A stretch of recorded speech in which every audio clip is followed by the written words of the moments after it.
Like, listen, like, I don't like Stanley.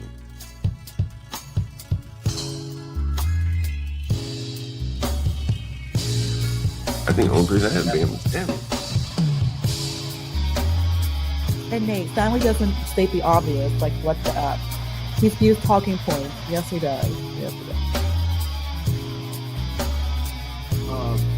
The nature of American culture, it's a white people problem. Okay. I literally said they need to understand You gotta let these people bother you like that. If they want to beef with you, it's called Stanley versus the world. And just assume their character by stereotype? I think people do that every day. Okay, I didn't ask you. What do I think is okay? Had one for today. And again, thanks everybody for coming through. And thank you for being a supporter of the Patreon on here. All right, this one here, Jason Whitlock is a mess, but he's not even the worst part of this clip on their MLK Project series. King versus Malcolm X.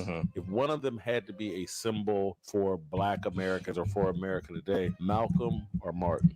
I would put Malcolm in a very slight first, but I reject both of them. I reject the Nation of Islam that Malcolm represented, and I reject the social gospel that King represented. Yes, it's true that Malcolm... Jason Whitlock, longtime Black conservative sports reporter who's just horrible, and almost every time I've ever seen him for 20 plus years, he is just increasingly worse. Now he's brought this Chad O. Jackson on here. And yeah, I did a couple hours ago see it and said this oh my God. I shouldn't have even commented. Hey, sorry I'm late, folks. Welcome to Stanley versus the World. Please make sure you hit the like button. It's getting close to Thanksgiving, and my son and father-in-law got here earlier than expected by like a few hours. So I've been pushing back the start time. And even now, it's not going to be a long show. I have had quite the day. Instead of getting the place cleaned, and you know, tomorrow's literally going to be a challenge. But Mo Love and I are going to do a Thanksgiving show tomorrow, a later than expected show, probably around 8:30 or so. And it's just going to be, you know, just a couple turkey prep videos and mostly open panel. I know what happens when open panels go wild in this space. But anyway, let's see what else. Sovereign Beer Fund is opened. Like, share, subscribe. And we are trying to get monetized. I was hoping to get maybe 300 subscribers by the new year. I'm not sure that's going to happen, but slow and steady. No, I am not deep frying the turkey. I'm going to do it the traditional way. It's been a while since I've even had a roasted turkey.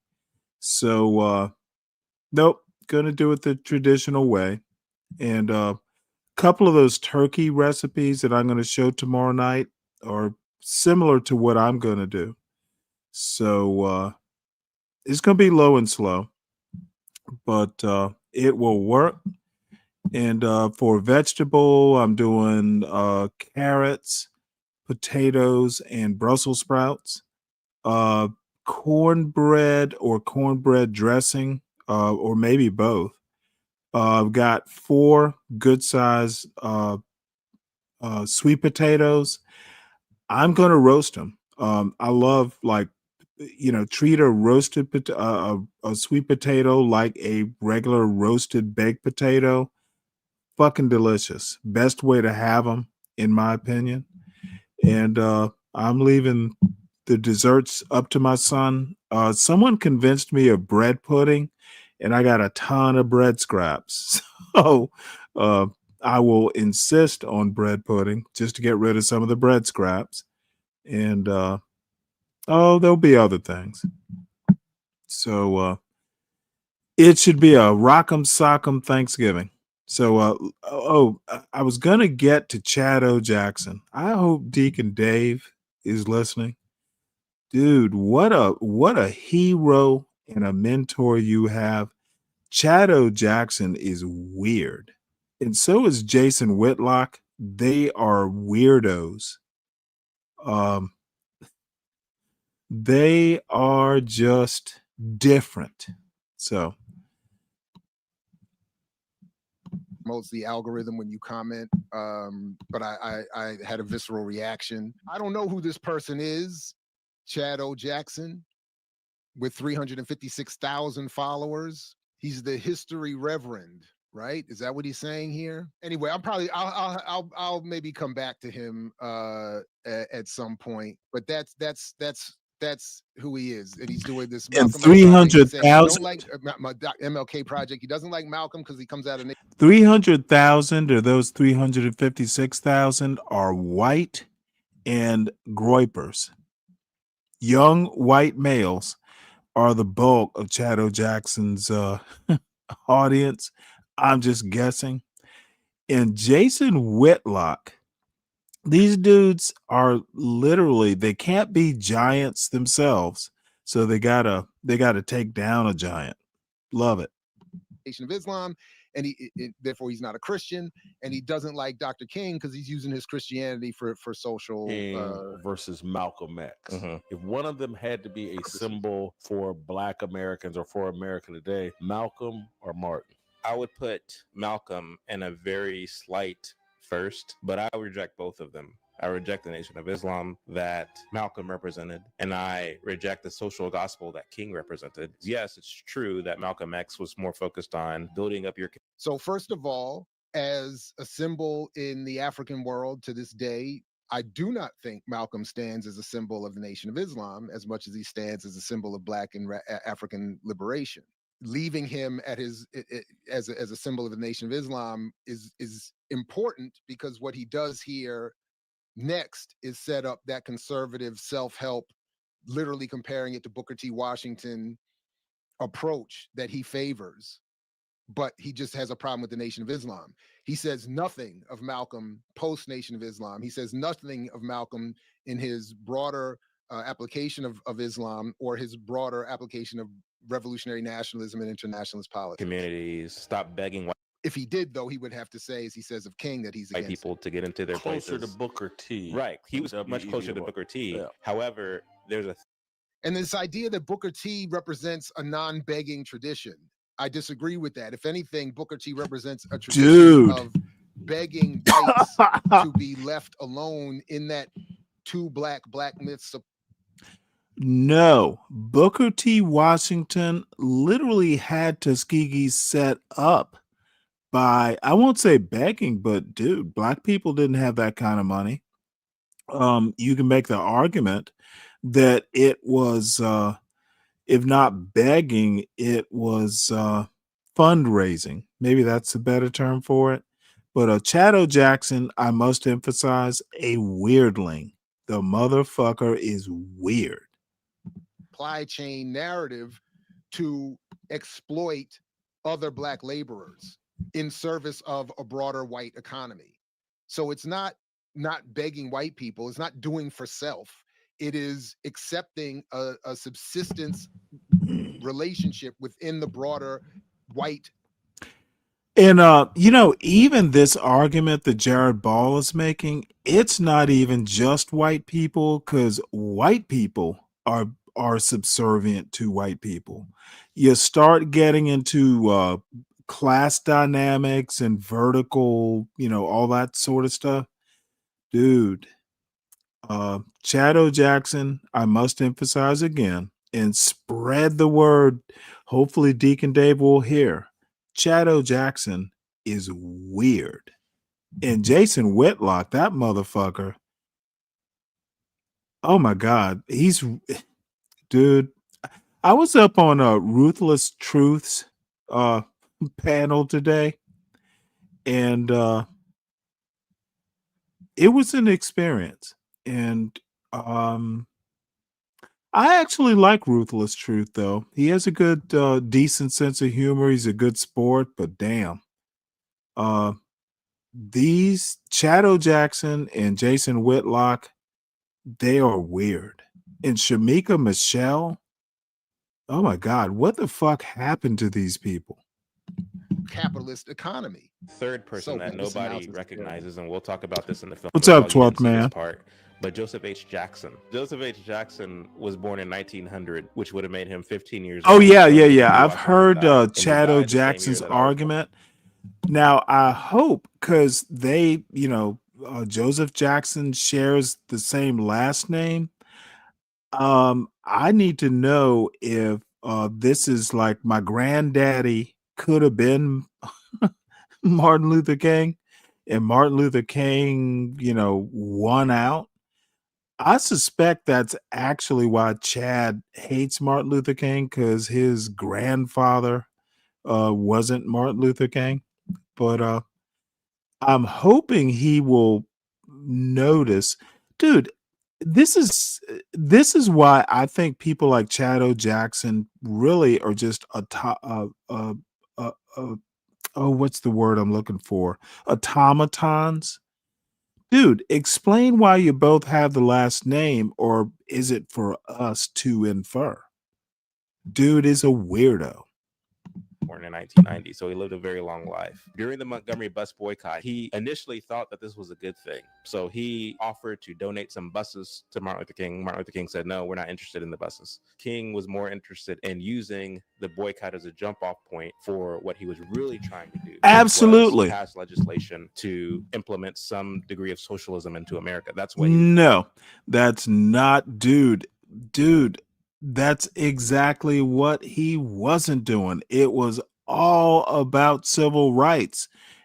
Dude, the Montgomery bus boycott was about socialism. If Chad O Weirdo means that, hey, all people need to be equal under the law and there is such a thing as civil rights, if that is what you think socialism is, then sure. Dude, again, a historical, ignorant, unknowledgeable, and hateful. Really interested in. So he's building to this narrative. He's I think, particularly at that time in 55, inaccurately describing King's goals, because you'll see in a minute he wants to put King as a subservient, useful idiot of Stanley Levinson, which many folks like this want to do. But Stanley Levinson had nothing to do with King being involved with the Montgomery bus boycott, and Stanley Levinson had nothing to do with the it was before and the Black Baptist the Montgomery bus boycott was early in King's career, and in Montgomery, that worked to orchestrate King's move into that part of the struggle. He also had, that is, Stanley Levinson had nothing to do with everyone else involved, including Rosa Parks, who was learning, was a Garveyite and learning from Ella Baker and all these so he's building some. So that's one thing. The other thing is he's leaving it here with this idiot Whitlock, as though saying King wanted to use a bus boycott to bring socialism to the United States as a negative. He was going to build up your communities and pull up your own bootstraps. In fact, he besmirched. King King couldn't have cared less about building up your bootstraps and all that. Listen to what this is so pull up your bootstraps philosophy. Hey, how can a bootless man lift up and he turns the accurate analysis of King, disparaging the moronic myth propaganda of bootstraps, and he's saying King is wrong for doing it. I mean, this is, but it's weird because Chad and I are going to end up agreeing here in just a minute. MLK. Bootstraps, and many Negroes, by the thousands and millions, have been left bootless. Joseph H. Jackson, he was the president of the National Baptist Convention, which was the largest Negro church convention in the world. He was a student of Booker T. And Paul, I see your comment about King being around leftists and communists for years, openly moved left in the mid-1960s. Yes.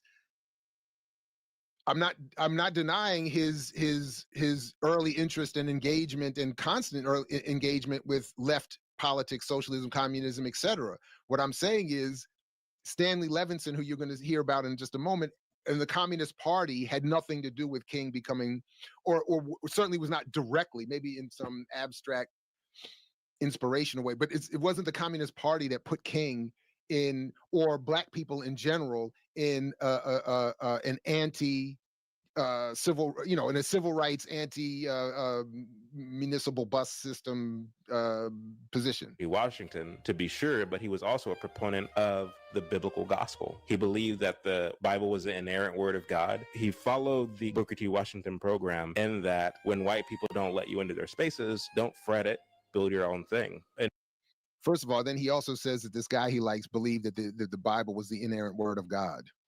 So that's, I mean, in so many ways debunkable.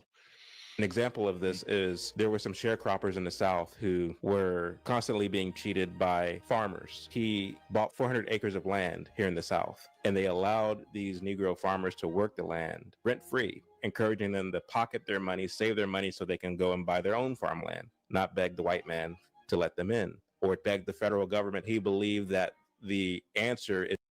But again, the white people that ended up with the land that he then wants to out-purchase from other whites got that land initially from the Homestead Act and other federal policies that allowed whites to take over all the land and denied it to black and other people. So that's one problem. Buying up 400 acres, allowing people to work it for free, does not translate at all into catching up to the, I don't even know how many hundreds of thousands of acres are available, and does not mean that whites are going to be willing to sell to whomever these black farmers end up wanting to buy from. And it doesn't mean anything in terms of the redistribution of the wealth back to even in just the black community, never mind everybody else. And it doesn't say anything about the precarious position we find black farmers and white farmers to this day. So it's even the argument that white farmers are out here just chilling and all doing well, and that there's not a monopolization and accumulation of land under, massive factory farming and all this other kind of is again, just so many levels of absurd. Is in what you can do with your hands, what we can do creatively with our own resources. Ebenezer Baptist Church was under the umbrella of the National Baptist Convention. King's church. His dad's church. Yeah. And the reason why that's important is because Martin Luther King and his contingent tried to oust Jackson from his leadership at the National Baptist Convention. So they built up a little army and they tried to elect a minister by the name of Gardner C. Taylor, who was also a proponent of the social gospel. There was a fight that broke out where they tried to grab the microphone from Joseph H. Jackson. A minister was pushed off the stage and died. Joseph H. Jackson kicked Martin Luther King and his friends out of the National Baptist Convention. And they. So these social gospelites killed a man? Is that what he's saying? Got a man killed? These horrible social gospelites and their terrible interpretation of the Bible and their terrible desire for liberation, not just business development. This is just. They went on to start the following year what was called the Progressive National Baptist Convention. So anyway, Joseph H. Jackson was the most well-known Negro minister in the world in his day. Today, he's relegated to a footnote. And the reason for this is because when you look at somebody like Martin Luther King, who had as his handler Stanley Levinson, who was very well connected. He was the #1 financier for the Communist Party in America. He had connections in the government. He had connections in the media. He was, for all intents and purposes, MLK's publicist. He would arrange MLK's schedule, telling him who to go meet with on this day, on that day. So the Jew communist is the reason and the sole reason why Dr. King is so well known. And now this is paradoxically where Chad and I agree, that the ability of those in power to create a narrative and to popularize one person and omit and marginalize another is very real. What he's getting wrong here is that he's suggesting somehow that the communist Jew was so connected to the pop culture and media apparatus of the United States that he was able to plug King in and into that apparatus and turn King into the celebrity and turn Jackson into a footnote. Not the movement itself imposing itself to the point where the media had to get involved and then did what it did to this day to do, where I do agree with Chad, to rebrand a version of King that didn't exist, to deny and turn into a footnote the actual radical King, as part of a process of popularizing an acceptable form of political struggle in this society and marginalizing, doing the actual marginalization of all the actual leftists.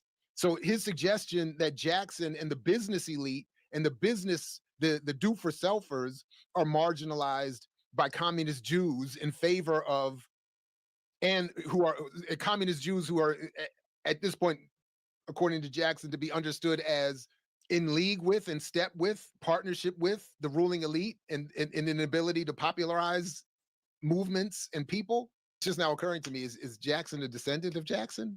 Is that why he's riding for him like this? I don't know. Maybe. Well, I'll have to look into that at some point. But the suggestion that the movement didn't force the media response and its co-optation in favor of an argument that the communist Jew popularized King to move us away from what would actually bring power in Black business and Black do for self, is, again, it ignores all of the data in the history around, for instance, what the counterintelligence program said, what other intelligence documents said, what the ruling elite said in terms of their desire for a corporate dominance and advertising and marketing, setting the tone for a very counterinsurgent, psychologically warfare-inspired media environment. Like, he's ignoring all of that in favor of Stanley Levinson, single-handedly popularizing King and an entire civil rights movement with the goal of sidelining and marginalizing the real potential for freedom that we would have in a Booker T style led do-for-self gospel. What church to go preach at, which magazines and newspaper journalists to sit down and interview with. The relationship between Levinson and King is you had the kind of making of a giant in real time, and it worked. The historians picked up on it after he was martyred. Washington, D.C. erected a 40-foot monument paying homage. Again, this is not, again, what he's wrong. This is, oh my God. The monument is not to pay homage to the actual King that lived. It's an effort to distort the King that lived in favor of a preferred narrative around a safe, silly, liberal civil rights effort. And yes, good point, Lorik. Dr. King's Black mentor, Jack Odell, was a communist who got fired from the SCLC with a push from Kennedy for his communism. I don't know why Nope. Nope is not saying Nope. Nope is named Nope in pointing to the comment. Yes. So wait a minute. Help me out with this. Maybe I'm struggling here all of a sudden. Odell is removed from King's organization with the help of John F. Kennedy because of his communism and his leftism, his genuine leftist tendencies, and his use of a variant of the internal colonialism theory. Right. So he's removed to get his influence. Yeah, this is like I don't know, somewhere around 1960 when Nixon was running against JFK. So they were both risking, their presidency on a known communist. Chad O. Jackson is a weirdo. Jason Whitlock, besides being a weirdo, entertains weirdos. We saw Shamika Michelle. She's a weirdo. What the fuck happened to these Black conservatives to just make them weirdos? Influence away from King, but the communist Jew. By the way, Thomas Sowell is a weirdo. Always has been. So weirdos, Black conservative weirdos, apparently they just breed their own. So sad. To be ever present and put King in a certain position, according to Chad Jackson. who I'm sure elsewhere accounts for Jack Odell's presence and then erasure. That was a hard J on that. The communist Jew. So that's funny because I was just watching this where they replayed a clip from A Few Good Men where Jack Nicholson gives his famous speech about you can't handle the truth. And there's a part where he's sitting there and he's talking to Kevin Spacey's character, who, right? That's Kevin Spacey, right? Let me double check that real quick. Let me double check. Kevin Spacey. That's no, not Kevin Spacey. Not Kevin Spacey. Who's in A Few Good Men? Oh, it's not Spacey. It's Kevin Pollak. Sorry. Who plays Lieutenant Sam Weinberg? Kevin Pollak's character. And Jack Nicholson says, no, Tom Cruise was the star, Renee. I'm thinking of his second his second assistant with Demi Moore, the Jew, Kevin Pollak.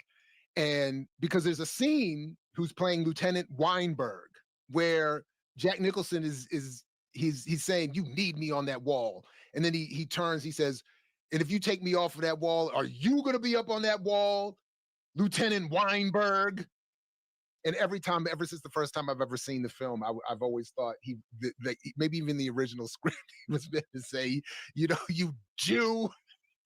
It was just so clear that that's what he was saying. You, the Jew, are going to sit on the wall, Weinberg. I was like, oh my God! But that's what I hear. Oh, and let me help some folks out here. That did. Jared Ball. This is Professor Jared Ball. Kind of famous, internet famous at least in that sector. His mother's Jewish, so I guess he can make these jokes. Everything, and took us away from the righteous Baptist leadership that we were supposed to have. Reagan signed the bill that made MLK a national holiday. And see, he's saying this as if King is being praised legitimately by Ronald Reagan, who died, of course, during my wedding. But he's saying this as if Reagan is co-signing the actual King in a way to actually praise that man's work. And as if he's even saying, and then it's even like he's saying, so you're saying Reagan and the United States praise King's version of civil rights, a version that they only knew of because of the communist Jew?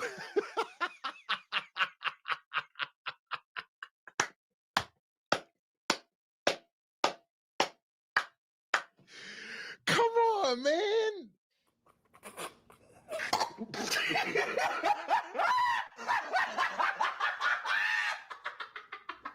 Incredible. I love Rhonda. Oh my God. We've all but forgotten about Joseph H. Jackson. So he's relegated to a footnote. Nobody knows what he is. So they have the power to build somebody up and in so doing completely erase their opponents off the face of the earth. Right. But the opponents that they're erasing are the actual radicals and leftists. The opponents they're not trying to erase a business-minded Booker T. Washington preacher.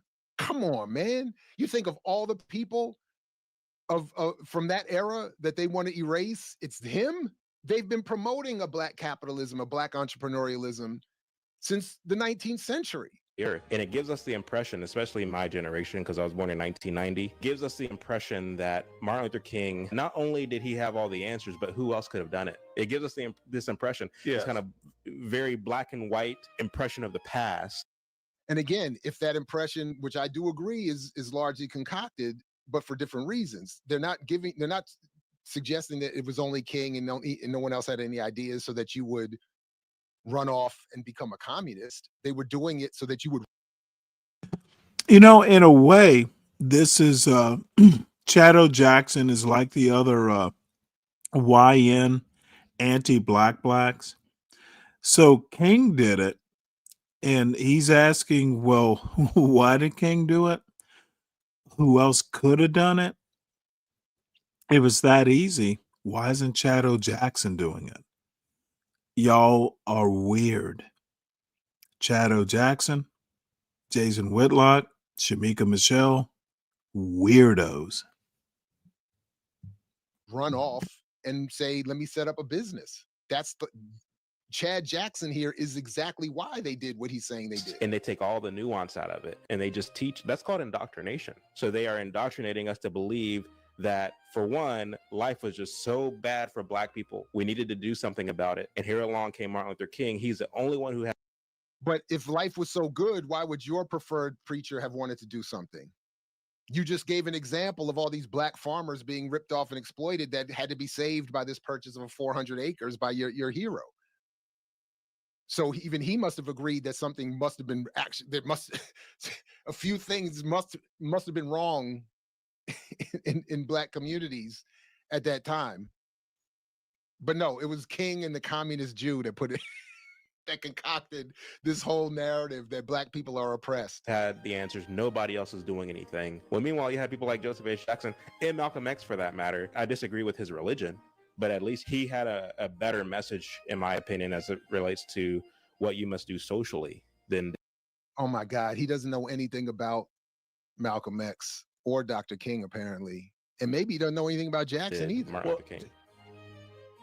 This is terrible, but it makes sense that it's on a Jason Whitlock platform, because Jason Whitlock has been a menace, a Black media menace for as long as he's been. I mix what I like, what I like, what I like, what I like, what I like.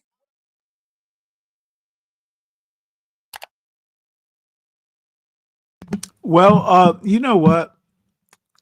Too bad Deacon Dave isn't here so I could fucking roast his dumb ass.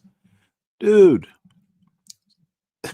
Chad O motherfucking Jackson. And again, this is a short show. It's kind of a weird time to show up. But I got to show this. This is from Axios. Trump's DOJ purge backfires as courts toss Comey James cases. And let me show you the absolute incompetence.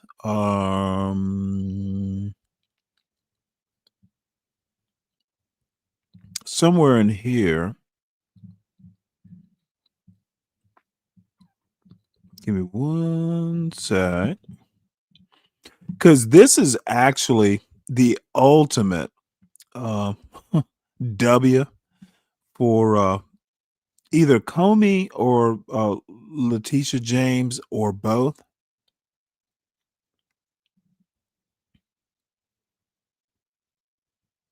Yeah, here we go. So these two paragraphs are right here. Well, actually, this paragraph, the second paragraph. So Bondi appointed Halligan, who once served as Trump's personal attorney and has no experience in criminal law, just days before Comey's statute of limitations was set to expire, and followed with charges against James. So I don't know about Letitia James's essentially, this judge dismissed both charges without prejudice, which means, they can, the cases can be brought again. The problem is Comey's statute of limitations expired, and the judge ruled that, hey, there was no pause set on the statute of limitations with the charges they brought. Basically, the statute of limitations has expired for Comey, and they probably Comey wins is essentially what has happened here. I don't know about Letitia James, but her charges were dismissed. Don't know about the statute of limitations.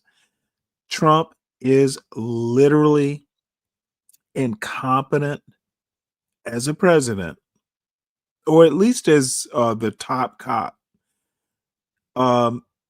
It's an embarrassment. This is literally an embarrassment for MAGA.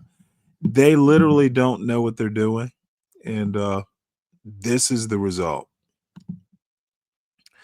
So, How many people here you love good gravy?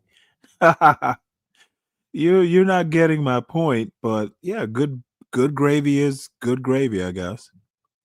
So this is a Manhattan Institute. Rayhan, damn it, what is Rayhan's last name? He's the president of the Manhattan Institute, interviewing Scott Jennings. And this is actually an interesting interview. You know, Scott actually comes off as somewhat human. Rayhan Salam, I think is his name. But I don't know. I won't get through all of this. Like I said, it's not going to be a long show. But and apparently John Galt is where everybody is. God damn, must be a good show.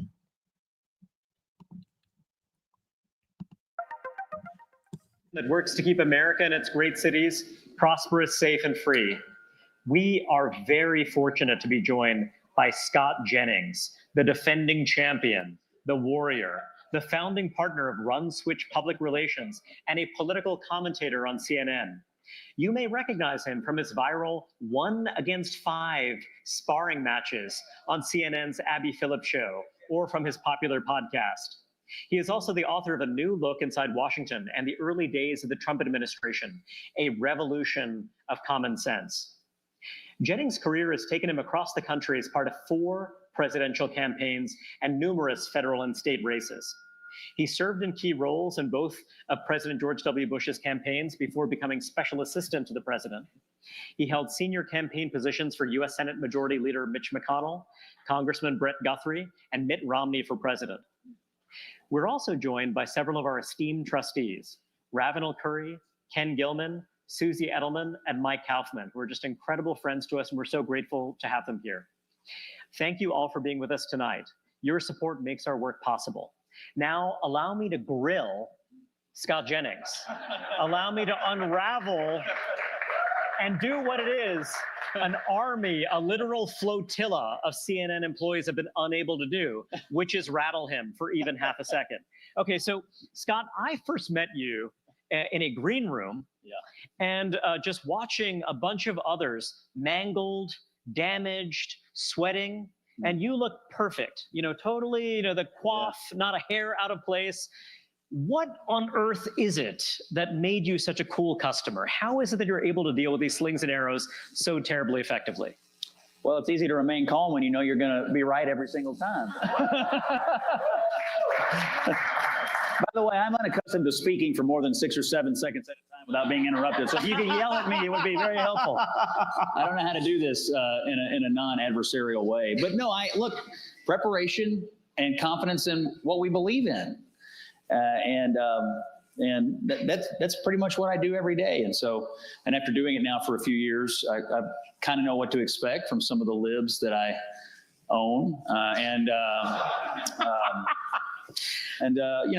just have a lot of confidence in what we're doing. I have a lot of confidence in our value system, and I have a lot of confidence in the preparation I do every day.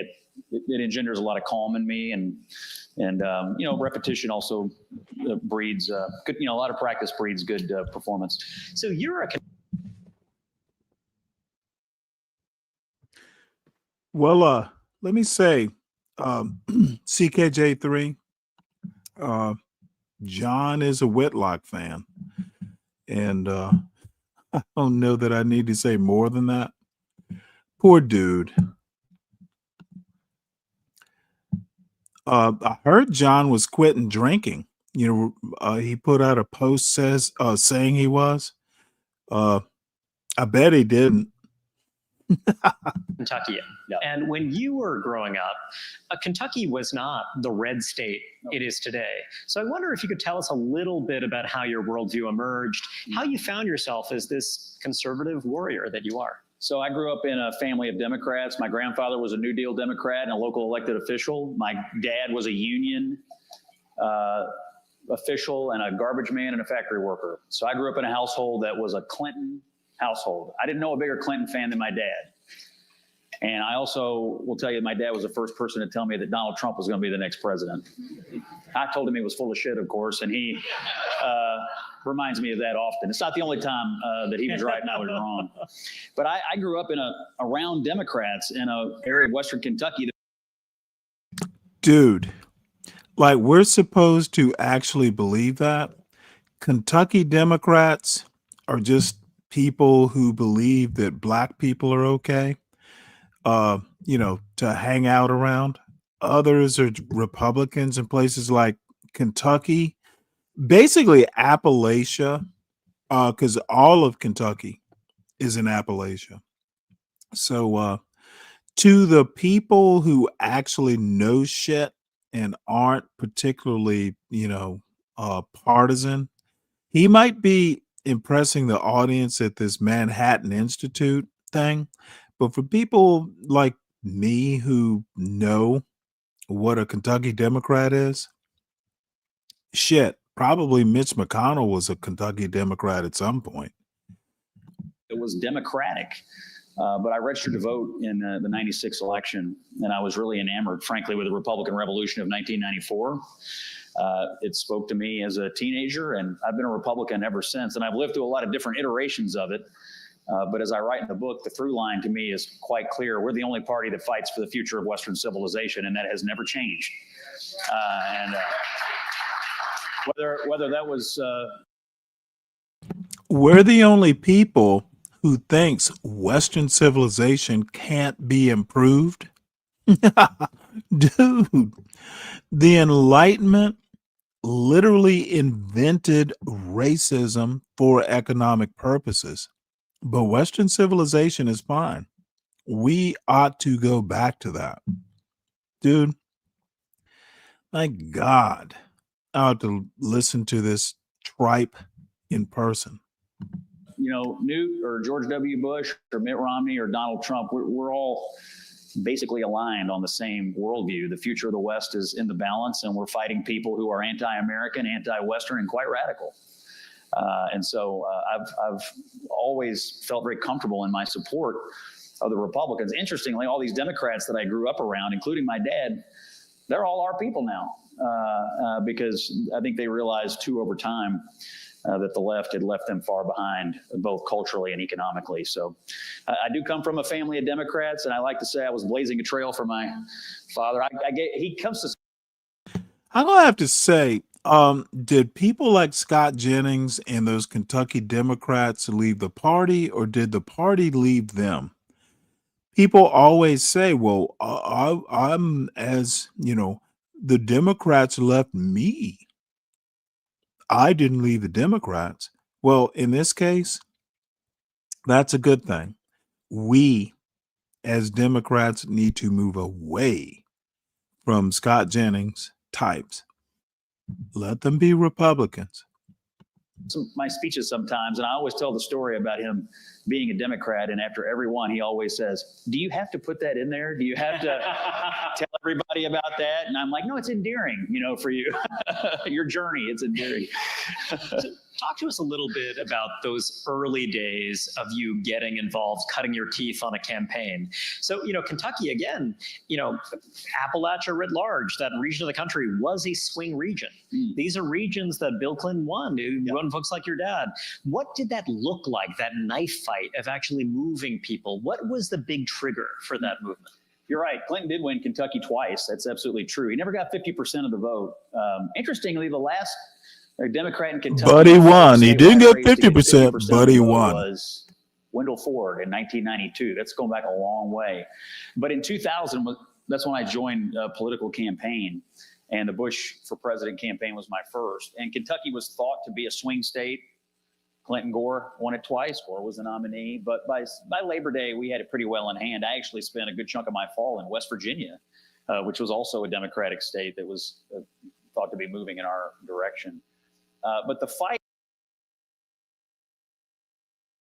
Let me do say this, though.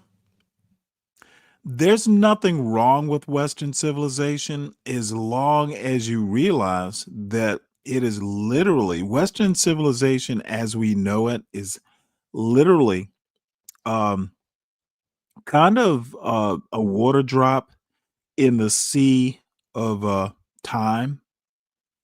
And Western civilization produced all kinds of catastrophes.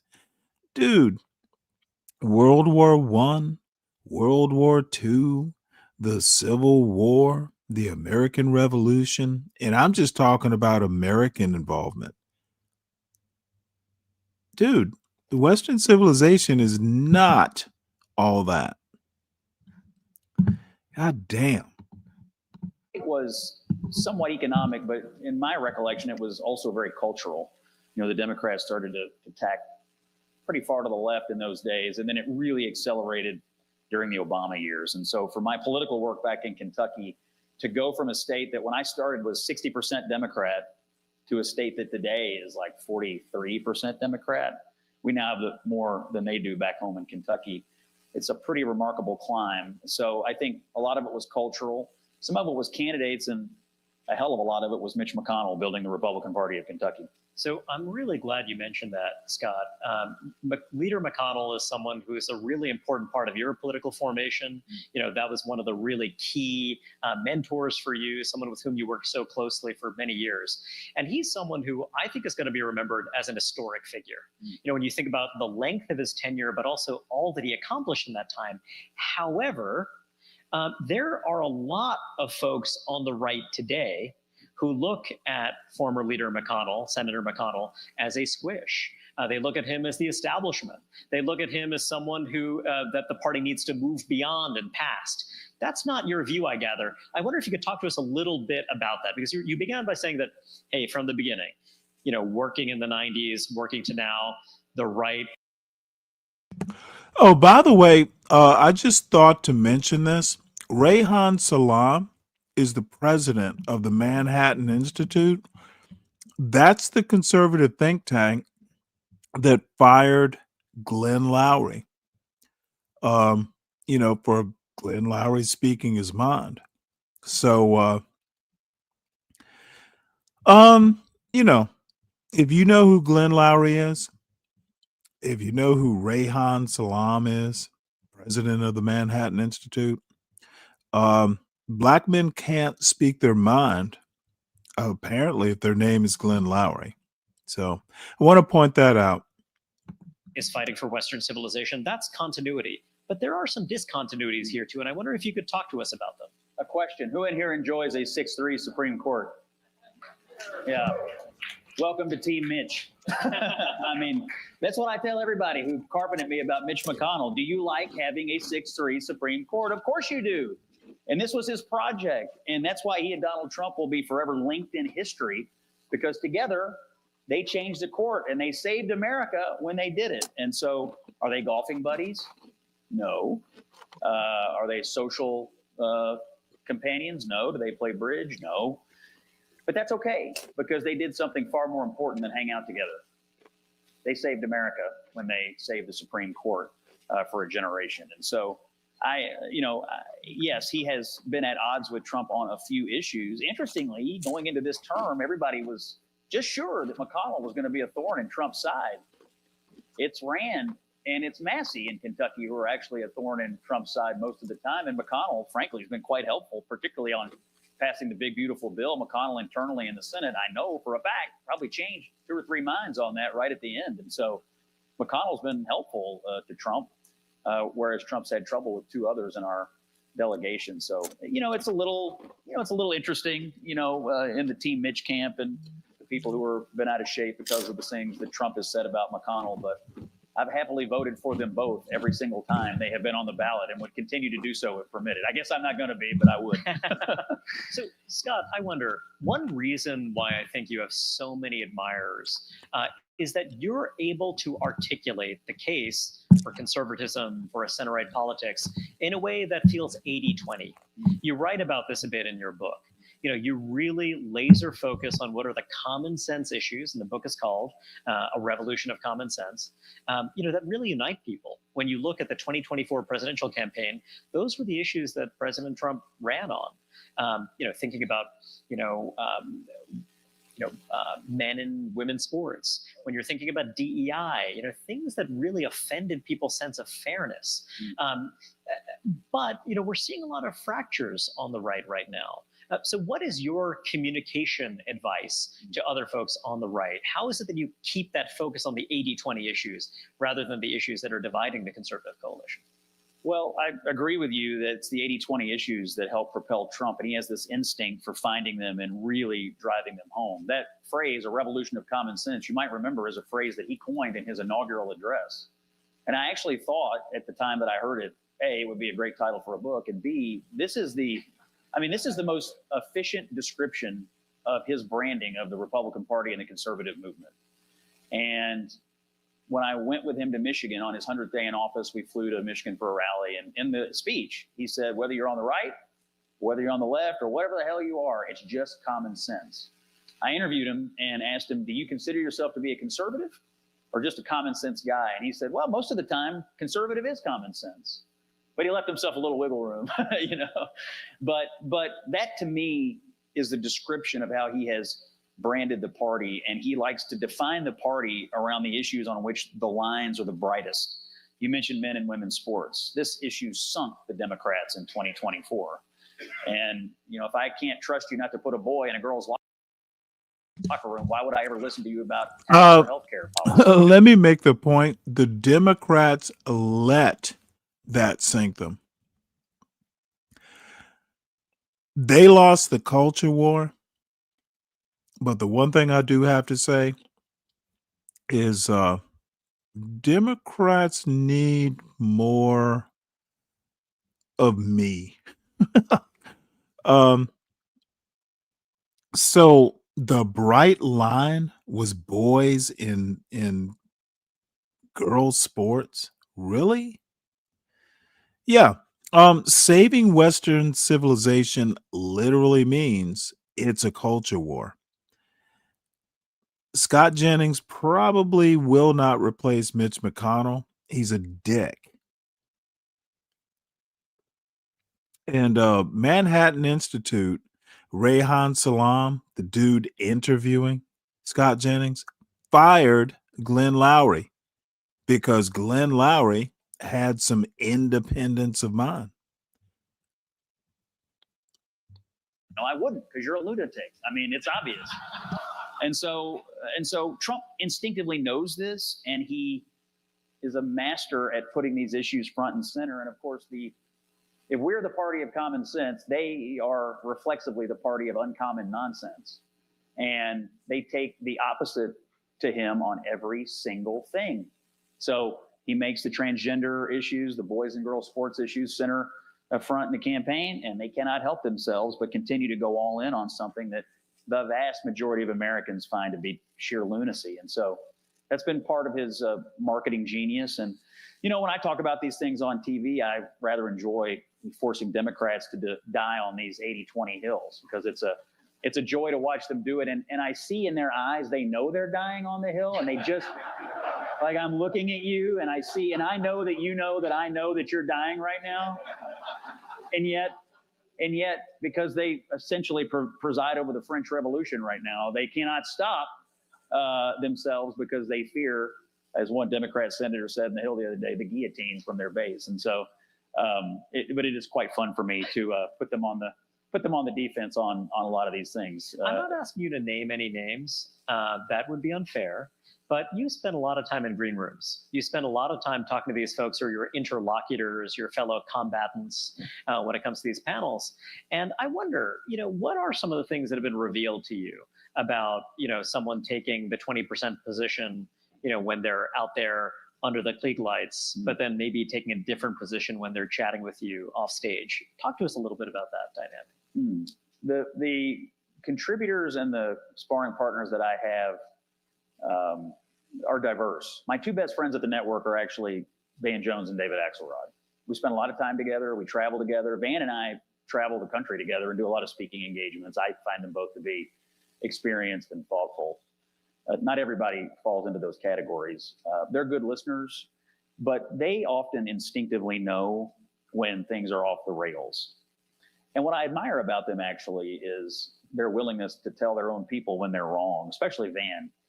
And lately on the issue of Israel and anti-Semitism, he has shown enormous courage in the face of a massive amount of pushback. And so I appreciate that about Van. Axe was the first person to tell the Democrats Joe Biden shouldn't run for president.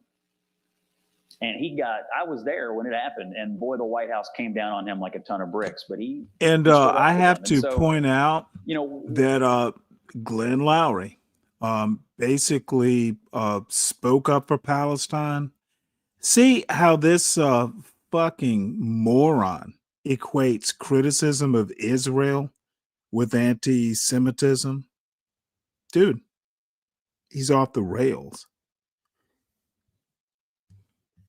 So that's someone who actually says it on camera. He's actually willing to, break with, kind of break with this faction, break with this side. Mm-hmm. But I imagine there are a lot of folks who, are trying to kind of, smooth things over, say one thing in one place, say a different. I'm not asking you to name names, but does that happen? Yes.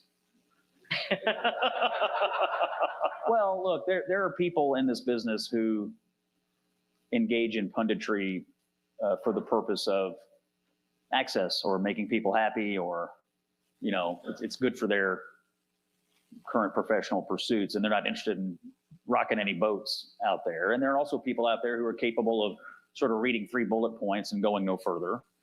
But then there are people actually who are capable of listening and formulating an original thought. It's rare, but it does happen. And those are the ones that I think make the best television. But sure, I mean, there are people who know they have to go out there and say one thing, but in their heart and in their brain, they know what they're doing is patently ridiculous.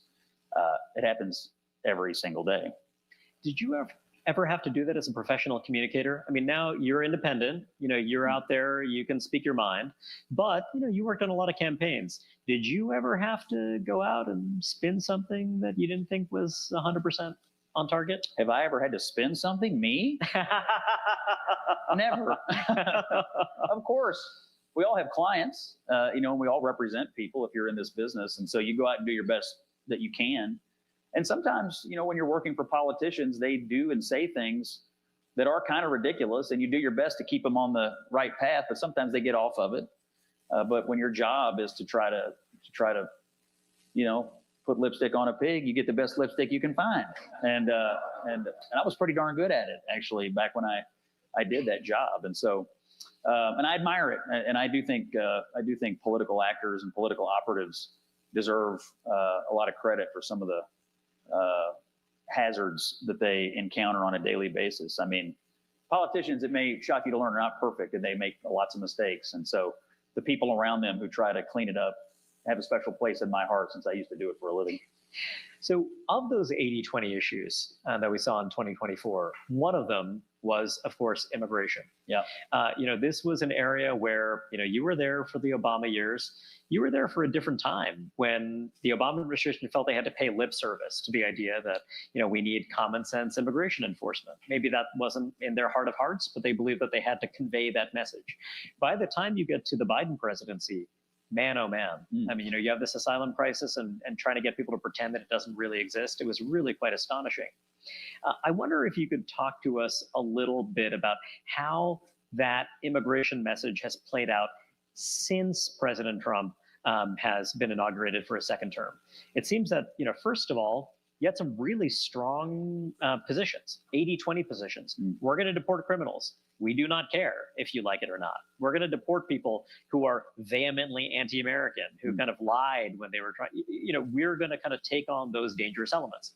It does seem as though now that there's some softening, right? One thing that you saw with 2024 is that you had a huge surge of Hispanic voters who were backing the president, who embraced his common sense agenda. Now it feels as though there's a little bit of weakening there. You saw those 2025 election results. If you, as a professional communicator, if you're talking to the White House, you're telling them, here's how we ought to message on immigration. Here's the message we want to get clearly across. What is that message? Well, I interviewed Todd Lyons, who's the acting director of ICE, actually, not too long ago. And he told me something. He's great, by the way. And he told me something. I think about it almost every day. He's been in the agency for over 20 years. During the Biden administration, they were instructed not to enforce several certain federal laws. I mean, they were flat instructed not to enforce the law. We haven't passed any new laws since Trump became president. All they're doing is enforcing the existing laws. And I don't regard that as being controversial at all. And so I think one thing that we have to make clear is that we're simply enforcing the law. If Congress wants to change the law, they're welcome to do that. But right now, these are the laws that we have, and we're going to enforce them. I think one of the biggest problems Trump is facing is the propaganda campaign that's going on about what they're actually doing. They're not kidnapping American citizens. They're not zip tying children. They're not disappearing pillars of the community from Maryland down to El Salvador. See, this is the weird thing. Trump thinks it's all about Trump, and sycophants like Scott Jennings thinks it's all about Trump. These guys are falling into this cult of personality black hole. Dude, the motherfucker is a lame duck president who is tanking in the polls. Keep making it about Trump. Keep praising Trump. And dude, you are not going to win your Senate race in Kentucky next year. Trump is over. So do better, son. And the onslaught of propaganda around this is absolutely breathtaking and rivaled only by the propaganda campaign that came against Israel after October the 7th. But I think the people who hate Trump and hate the West learned a valuable lesson after that October the 7th, is that if you... They hate Trump and they hate the West like the two are connected. Trump lives in the West, but Trump does not define Western culture, but neat trick. Engage in the West is not Trump and vice versa. The media to go along with you. And that's what's happened, I think, on immigration. I still think a majority of the American people want Trump to enforce immigration law. And I still think it's his best success domestically. I still think it's his best issue. And I still think it's the thing that motivated him along in the first place. And I want him to keep going, because I think what we learned is we've had effectively 0 border crossings for 5 months. 0 laws passed, but 0 border crossings. And the only difference is enforcing existing law, which communicates to the rest of the world, don't try it. The old communication was, yeah, get here and it'll probably work out for you. The new communication is, don't try me. And it's working. And I think that's what people want. And so I don't feel poorly about any of this. I do think what they're doing is being lied about. Yeah. And I fight this every night on the debating show. I hear somebody come in every night and say, oh, they're kidnapping people. They're disappearing people. You know, they're taking American citizens off the street and detaining them indefinitely. I hear this every night. And every night I'm the only one that corrects it. So, Scott, as someone who understands messaging better than anyone, I wonder, do you believe that having brought order to the border, having established real meaningful control, that now might be a time to, have a Nixon goes to China move and say that, hey, we're going to be really tough, but we're also going to be, compassionate, or we're going to say that, hey, we're going to fix legal immigration in this or that way to enrich the country. What do you think about that? Well, I think the president already started doing it the other day when he made his comment on H-1B visas. I mean, he clearly understands the economic reality of that, and it made a bunch of people mad. The truth is, he's presiding over an extremely diverse coalition when it comes to immigration. He's got a significant part of his base that wants to deport everybody and have no immigration at all. He's got the agriculture sector by farmers that he talks about that have been in his ear about farm workers. He's got other business sectors that are in his ear. And then he's got the tech sector and some specialized manufacturing sectors, like he's discussed this Korean plant that got raided. And so he's being pulled in a number of different directions here. And what I interpreted his commentary the other night to Laura Ingraham was, look, we're going to have to be smart about this, at least in the short run, until we can train up the people that we need to train up. And so I think he instinctively knows that, but he has a significant portion of his coalition that would prefer no illegal or legal immigration at all. Now, we have had a net negative migration in this country. We have deported a bunch of these radicals from college campuses who did not need to be here. I do think the crackdown is real, and I do think people appreciate that. But he'll have some selling to do to some of his base if he wants to continue to go down the road on, say, the H-1B visa program. One way to message around it would be to say, look, healthcare. You go to a rural hospital in Kentucky, and a lot of the doctors there come from other places. A lot of the nurses do too. That's true all over rural America, and those are his people. And so that's one sector that probably needs his help on this. And you could explain it in a way that everybody who lives in those communities would say, oh yeah, he's right about that too. You mentioned the tech sector, and that was a really key part of his 2024 coalition. And in your book, you write about Doge and why you consider Doge to be a defining feature of President Trump's second term. I wonder if you could talk to us a little bit about Doge, even in the wake of Elon Musk's departure. Y'all know Doge was disbanded. Doge is no more. So it's possible this interview, at the time of this interview, they didn't know what was going to happen, but that makes it even better. Dude, they are defending something that didn't even fucking last a year. Dude, incompetence is what the Trump administration have brought us. Stop trusting the experts and let's do Doge. Departure from the White House team. Didn't you hear? We're back, baby. Elon's back. He was at the state dinner last night. So I'm happy about that. And Thank God. You came into Republican politics in the mid-90s in an age when shrinking the size of government was really foregrounded in conservative politics. Talk to us a little bit more about that. The reason I think Doge spoke to me is because I remember those days when we were all about slicing and dicing the federal government. We never did it, but we were all about it. and so it appealed to me. And what they were doing, I think, I talked to most of the cabinet for this book. Everybody agreed the impulse and the principles were correct. I think the public relations might have been askew somewhat. And I think Elon ran into the Washington, quicksand a little bit. When I interviewed him for the book, I could tell he was bent out of shape. I interviewed him on Trump's 101st day in office, and I could tell he was bent out of shape with Washington. He didn't think people shared his urgency for what he believes are a converging set of issues that are going to lead to the country's downfall: the debt, the devaluation of our currency, the birth rate crisis, and the mass migration crisis. I think he didn't think people take it as seriously as he does. First thing he told me was, I'm trying to make America not go bankrupt. And so he cares about this deeply. And I'm glad it appears to me they're getting back together somewhat. I think what they did together in 2024 was the most important partnership in modern presidential campaign history, and it helped Donald Trump win.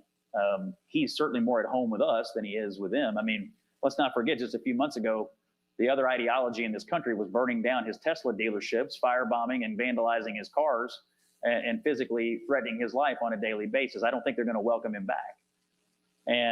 But we ought to, because he's more one of us than he is one of them. But I think the principles of this are good. I think it needs to continue.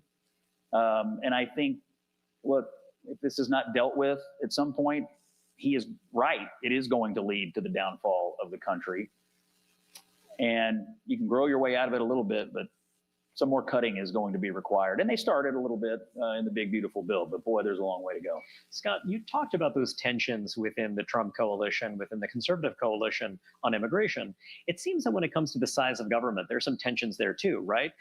On the one hand, you have this incredible expansion of the conservative coalition, bringing in some of those blue collar folks, those people whose, parents and grandparents were New Deal Democrats into the tent. What that also means is that those are a lot of folks who are now voting Republican, but who are really going to fight ferociously to defend their Social Security and Medicare.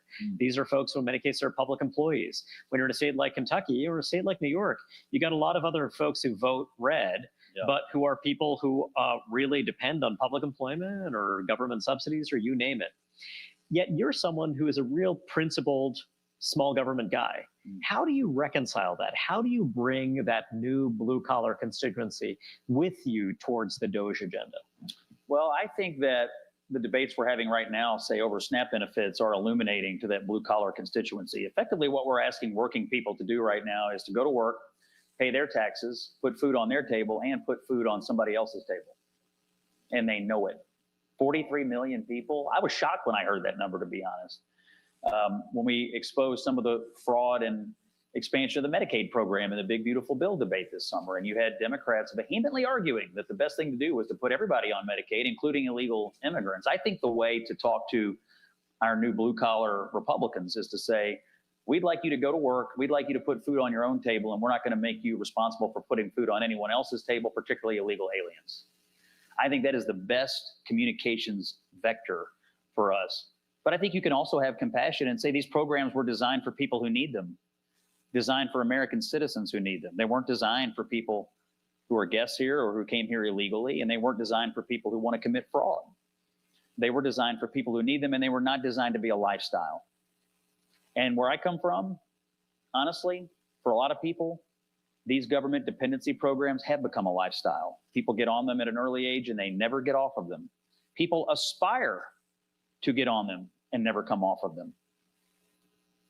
It's terrible. I mean, it is a sad commentary on people having no belief that they can grow beyond the idea of getting on a government program and never getting off of it. I have to say, Scott, you make this sound like common sense, but there are some folks on the right who are embracing a kind of Democrat-light government perspective. So I hope that they're listening to you. Well, I think there's a place for this welfare regime, but it is not a lifestyle. It is not designed to be cradle to grave government dependency for you. And no Republican should ever run on that or believe in that. And for the people who need it for a short period, fine. But everybody else, as far as I'm concerned, should not be thinking of this in the way that Democrats think of it. I mean, they need you to believe that they're the most important and highest authority in your life. That's what they need. And when you put people in these programs for their entire life, that's what they come to believe. We can't simply morph into that. That's a losing proposition, in my opinion. So, look, I thought it was courageous what they did on Medicaid reform this summer. We now need to do it on SNAP. I guess they're going to make it. But what we're going to find out is there's a heck of a lot of people who are on this that don't need to be on it, qualify for it, aren't citizens, and so on and so forth. And to the extent that the principles of DOGE and the principles of smaller government lead us to taking these things to their natural conclusion, shrinking these programs and kicking off people who shouldn't be on there, that'll inure to our political benefit, I think, especially with our working class constituents. One of our core pillars at the Manhattan Institute is a commitment to colorblind meritocracy. We really believe that this matters on moral grounds, it matters on practical grounds, and that's been a big motivator for us, for our policy work, for our journalism. You've called President Trump's actions to end DEI the most... See, this is literally how you seal the white supremacy into place. Let's just declare in 2025 colorblind. If we just declare colorblind and shake hands, hey, whites are already thinking that they are America. It's just a way of sealing in the way America is, and it's a way of heading off a more equal democracy. Colorblind law is not the same thing as equal law, and this bullshit about, hey, if the law doesn't mention race, then it's colorblind. The results of the law are what a bunch of people want to have a look at. Colorblind as a ideology is basically white supremacy. Consequential policy action of the 21st century and compare them to Obamacare in terms of how consequential they were. Talk to us a little bit about the steps that the president has taken and why they didn't get all that much attention. Well, one of the things he did when he took over was he did so much on the first day that he sort of overwhelmed the system. And I learned this while I was writing the book. When you're a Republican president, you face three things: Democrats who hate you and want to destroy you, the media who hates you and wants to destroy you, and the entrenched federal bureaucracy that hates you and wants to destroy you. And oh, by the way, overwhelm Republicans. See how the idiot didn't also say you face 50% of the country who did not vote for you. Dumbass. Funny how they want to blame everyone. Scott Jennings is particularly good at not facing reality. This dude is like better than James Carville at spinning shit. Being a Republican president is to represent a minority. That's something that most Republicans know. That's why Trump wants to create districts in Texas and other places. They're scared of 2026. Trump decided to overwhelm them. And I think he largely succeeded. Part of this was his effort to rip out DEI root and branch, which he has largely done. And, it's happened in the middle of a whole bunch of other things, but he absolutely has done it. And I think it was one of those. DEI policies were not favoring white males. That's why. 80-20 issues, frankly, that he communicated to people, and they were strongly behind him on this. I think the country has moved on from all of this, and they have no problem whatsoever with him moving us away from this race-based policymaking and every single thing. I interviewed a guy on my radio show this week. There was a rule in the Medicare program. They were paying doctors' offices through Medicare under Biden extra reimbursement money if they would implement an anti-racism plan in their doctor's office. I said, were they paying doctors extra money if they got patients well? See, as soon as you say something that would, hey, if you discriminate, you are going against the law, you might get in trouble for it. Look at him. No, sir. Wrong framing. Commit to not being a racist company or institution or do race-based. And you might actually sound more, less racist. No, it was just the anti-racism plan. This infected every corner of the federal bureaucracy. Oh, by the way, and I'm glad you bring this up, Mike. Back in the day, this is actually back in the John Galt days. And then, I kind of changed it maybe, 5 months ago. I usually used to not pin the link. And if people wanted to come up, they could ask to come up. And I'm going to stop pinning the link. I've been doing it, and people feel free to come up and just be fucking offensive, racist, and just disruptive. I'll pin the link when I think people can come up here and be productive on my panel. So that's the policy change. No more pinning the link at the start of the show. I'll drop it if I think it's necessary or if I want to talk to someone specifically. So thanks for noticing, Mike. And then as an extension, it infected every corner of corporate America. That did. The transgender ideology did. All of this sort of uncommon nonsense infected all of society. Everybody in here knew it was nonsense. Everybody in here knew it was a wet blanket on the country, but everybody in here probably felt threatened at some point in their life if you dared speak up about it. And one of Donald Trump's superpowers is just to say out loud what we're all already thinking.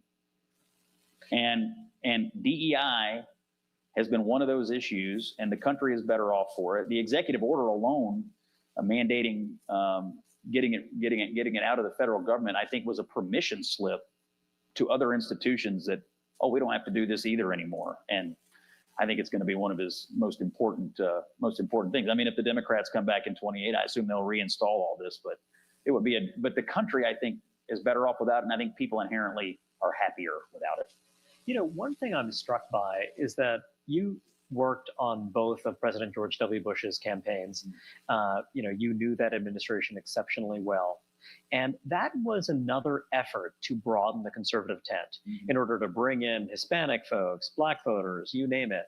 And then President Trump managed to broaden that coalition as well. However, he did it in a very different way. I wonder if you could briefly talk to us about the contrast that you saw between how President Bush sought to build that more inclusive coalition and how President Trump did it. Well, Trump's coalition is again, and this is to JB and Mike. It used to be back in the day, I didn't post the link. You know, if someone wanted the link, I would drop it if I wanted to talk to them. The link has been abused, the posted link. People just come up here and think they can just be assholes. And if I want to talk to you, you give me a good reason, or if I want the link posted, I'll do it. I'm just going to be much more conscious of that link. So there you go. And no one put it in my mind, sir.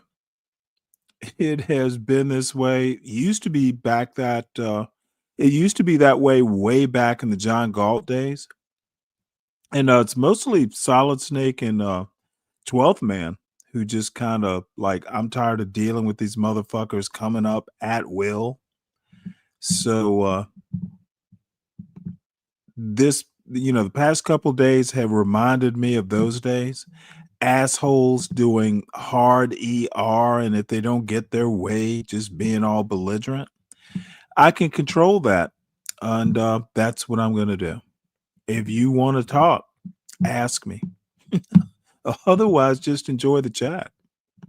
Is quite broad because it's colorblind. I mean, it's really agnostic of race, but it really has more to do with working class affiliations as opposed to racial affiliations or identity markers of any kind. I mean, where Trump's appeal is working class people who don't think of themselves as political. Maybe they don't vote that often or vote at all. They don't think of themselves as Republicans or conservatives or Democrats or liberals. They just think of themselves as everyday people, and they don't want to be affiliated with a political label. They like the idea of being called common sense. That appeals to them. But he appeals to people who are not political, and he drew them in. With Bush, it was interesting. We appealed back in 2004. I ran his campaign in New Mexico. We used very, very specific issues. Education actually was one of the ways we won over Hispanic families in New Mexico in 2004. They thought their kids were in failing schools, and President Bush was going to fix them and give their schools and their kids a better chance at success. So we used very, very micro-targeted issues to go after very, very specific kinds of people. Trump's appeal is a lot broader. Are you a working class American who is sick of the elites putting boys in girls' locker rooms? Are you tired of being told that you have to, respect one of the 77 genders in the drop-down menu when you fill out your name on some customer service form? I'm your guy. And it had nothing to do with. So the biggest problem facing America on November 25, 2025 is gender in bathrooms, in the culture war in general. See, this is how out of touch these fucking far-right wackos like Scott Jennings. Dude, no one gives a fuck. Identity, but it had everything to do with common sense. And that was, the appeal to that for people who are not political cannot be understated. They're not going to read your white paper on tax rates and healthcare policy and so on and so forth. But talk to them about whether we're just Mr. or Mrs. Happy to do that. And happy to believe that if you're somebody who cares about that, then you're somebody I can identify with. You've established that a huge animating cause for you. Slick Rick, that's Nidish's intellectual property. I can't play that without his permission. That would land me in all kinds of hot water. And shout out to Nidish. He came up with the song and that graphic. So I'm not gonna play the song. It would just fucking, that would be, I mean, you don't use other people's intellectual property without paying for it or their permission. Is the defense of Western civilization. You touched briefly earlier on about don't care. Incredible, vehement, it's noxious, not my property. Israel ideology that's emerged on the hard left. That's become really potent. That seems to have terrified a lot of the Democratic establishment. You see people kowtowing to this. And I think it's fair to say that you're now seeing a faction emerge on the right that is also taking an anti-Israel stance. I wonder how you think about that when you're thinking about trying to build a big, broad, common sense, conservative majority coalition. How do you see the rise of this anti-Israel faction? Well, this might be a groundbreaking statement. Let me make this clear. Nidish literally created the song from scratch. Nidish is in business. He sells, his creations to other YouTube content creators. So the man has a business. I'm not going to take something that he produced and use it without either paying for it or asking his permission. If Nidish was here and played it, hey, it's Nidish's property. And that clip you sent, Slick Rick, I certainly appreciate it. I'd actually seen it, the solid fake graphic. I'd actually seen it on Nidish's channel. He showed it, to the folks who were there at the time. But there's no way I'll play that. I like Nidish. He's creative, and we don't do that. Statement, but I don't consider idolizing Hitler to be common sense or conservative in any way. And I don't, or Stalin or whatever the hell else that asshole said. I look, this is not a free speech issue. Free speech has to do with government coercion. This is a question of what kind of speech we want to be associated with. A political party is not a sponge. We are not forced to absorb every liquid that oozes in under the door. We are a political party. We are a political ideology. We get to decide what we're for and what we're against. We get to decide who we're going to associate with, and we get to decide what kind of speech we want to represent us on the world and national stage. We are not forced to absorb every person who walks in the door and says, hey, I'm a conservative, now absorb all my views. If somebody walked in there right now and said, let's raise taxes tremendously, we'd kick their ass and throw them out on the street. So if somebody walked through that door right now and said, here's the latest Jewish conspiracy theory, here's why they're bad, here's why Hitler had a good point, here's why Stalin was awesome, I don't know why in the world we would have to absorb that asshole into our political movement, because it's going to kill us if we do. And so my personal view is that there's a horseshoe going on here. Radicals on both flanks who see a lot of personal enrichment opportunity in being radicals and being attention seekers. And look, at a time when the left cannot rid itself of this and cannot seem to tell the difference between right and wrong, my personal view is that we can. We have a choice between standing up for civilization or barbarism. The left has gone with the barbarians. We can go with civilization, and I think it's going to work out all right if we do. That's my view.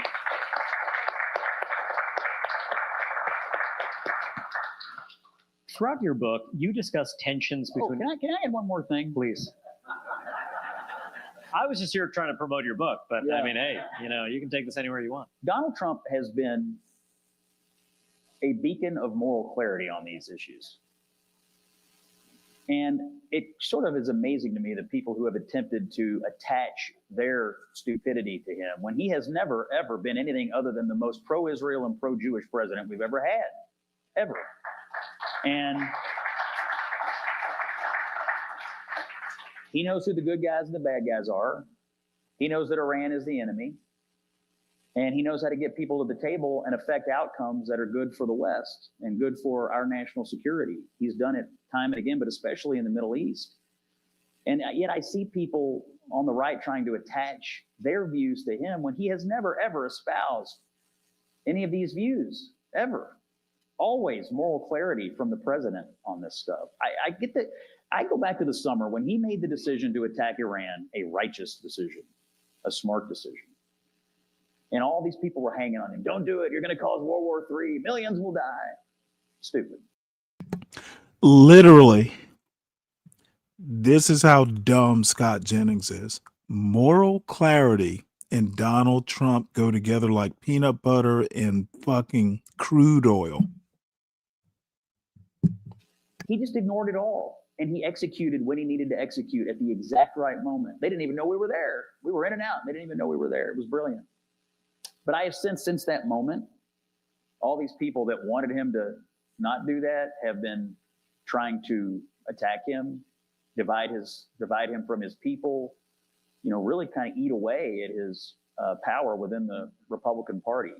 That's how dedicated they are to this anti-Israel, anti-Jewish ideology.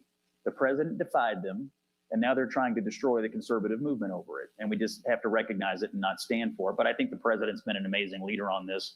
And you go to Israel sometime and this dumb fuck thinks Donald Trump is leader of a conservative movement.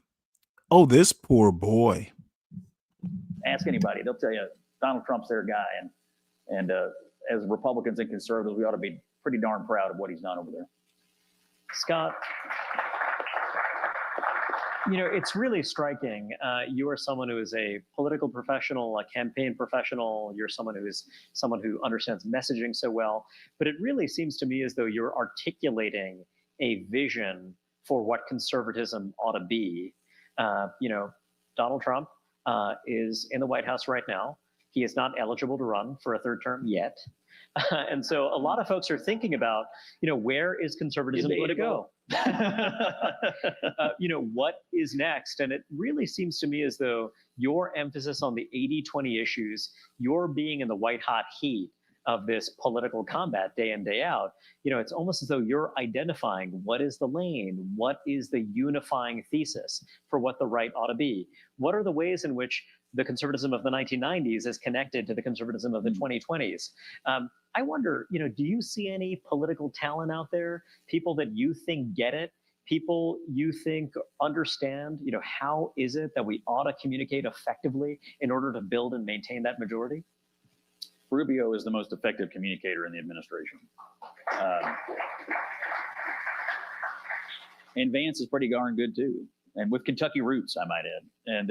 And so I personally believe they would unite the two sort of interesting coalitions of the party. Rubio, more of the old guard Republicans, they love him. I love him. Vance is one of the new sort of, I think, a great representative of the new kinds of Republicans that have come in. It's a formidable ticket. Nobody can replicate Trump. It'd be folly to try.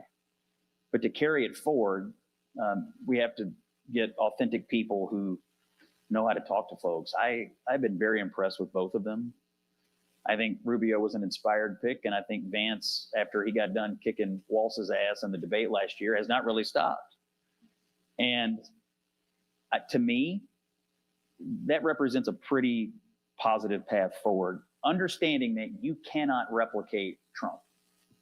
It is impossible. It is the greatest political comeback since Napoleon. And he, I don't know how he does it. But I didn't really know him that well until February when I started writing this book. But hanging around him and observing him, he has innate political talents that are hard to describe and hard to quantify. Most two-term presidents do, and you build around that. No one really replaced Obama for the Democrats. No one really replaced Bill Clinton. No one. These guys come and go, and there's something special and interesting about them all. But for Trump, it's a different gear. It's a different level. So to try to replicate it, I wouldn't expect it. To try to carry it forward in a new iteration with new leaders who have their own brands, possible. But it's all going to turn on whether at the end of this 4 years, people think we're on the right trajectory or not. And although I think we've talked about a lot of interesting issues here and a lot of successes, we haven't talked about the economy. And if people think the country's on the right track, or they're feeling better about their own personal lives, or if they think, we were in a hole, but we're digging out and we see the light at the end of the tunnel, if they think that, they'll reward us. And if they think we made the hole deeper, they won't. And so, some of this aspirations about the future of the conservative movement will run into reality if people are not feeling great about their own personal economic condition. Speaking of political talent, here in New York City, we recently elected a new mayor, Zohran Mamdani, someone who, when it comes to messaging, hey, comrades, pipe down. Hey, I might not love the guy, you might not love the guy, but when it comes to messaging, you got to admit, there's some discipline there, right? There was a kind of relentless focus. I wonder if you could talk to us a little bit about the political talent, the political horseflesh on the left, the messages you see, and you're getting them day in, day out, the messages you're getting from folks on the left who are aspiring to win the White House or kind of, win back Congress. What should we expect to see from the left over the next few years? Yes, his main talent was getting to run against Cuomo twice, which was, great for him. By the way, I have 35 chickens at home, all laying hens. One time we accidentally got a rooster. Let me tell you about roosters. They crow all day, not just in the morning, and they sexually harass their coworkers constantly. We named our rooster Governor Cuomo. When we got him, that's what we named him. And I'm from Kentucky, and I know how it works around here. And so everybody else does here too. Now, we impeached the governor finally back home in Kentucky, and they did the same thing here. So look, Mamdani, he's a great actor. I mean, you asked me about political talent. He's an acting talent. He is a terrific actor and ran against a terrible opposition, and that was enough. What can we expect out of the Democrats? It's obvious the energy in their party is behind this radical socialism. I was sitting on set election night with Van and Axe, and right before Mamdani came on, they were like, oh, Scott, he's going to come out and he's going to soften his rhetoric and reach his hand out, and all the people who are nervous about him are going to hear a message of positive outreach. And he starts quoting Eugene Debs within the first 30 seconds of the speech. Then I looked over at Axe and Van, and I was like, there's your guy. There's your guy. Salute your new leader. But that's where their energy is. It's obvious. It'll be shocking to me if they don't nominate a socialist for president in 2028. They fought it off in 16. They fought it off in 20. They're not going to fight it off in 2028. Do you think it'll be a socialist, or do you think it'll be Andy Bashir flanked by socialist advisors? Because that's my guess. My guess is Andy Bashir flanked by socialist advisors. That's what we have in Kentucky right now. I don't know about that. I think someone has to be able to channel the emotional energy. The best Donald Trump actor on SNL ever was Daryl Hammond. When they replaced Daryl Hammond, it was a huge mistake. But Daryl Hammond had the greatest comment about Trump ever. He said he's a genius empath. That's what you have to do. You have to be able to absorb and reflect the emotional energy of the electorate. That's what Trump got about the Republicans in 16 that none of the other 17 got. It's what Trump got about the country last year.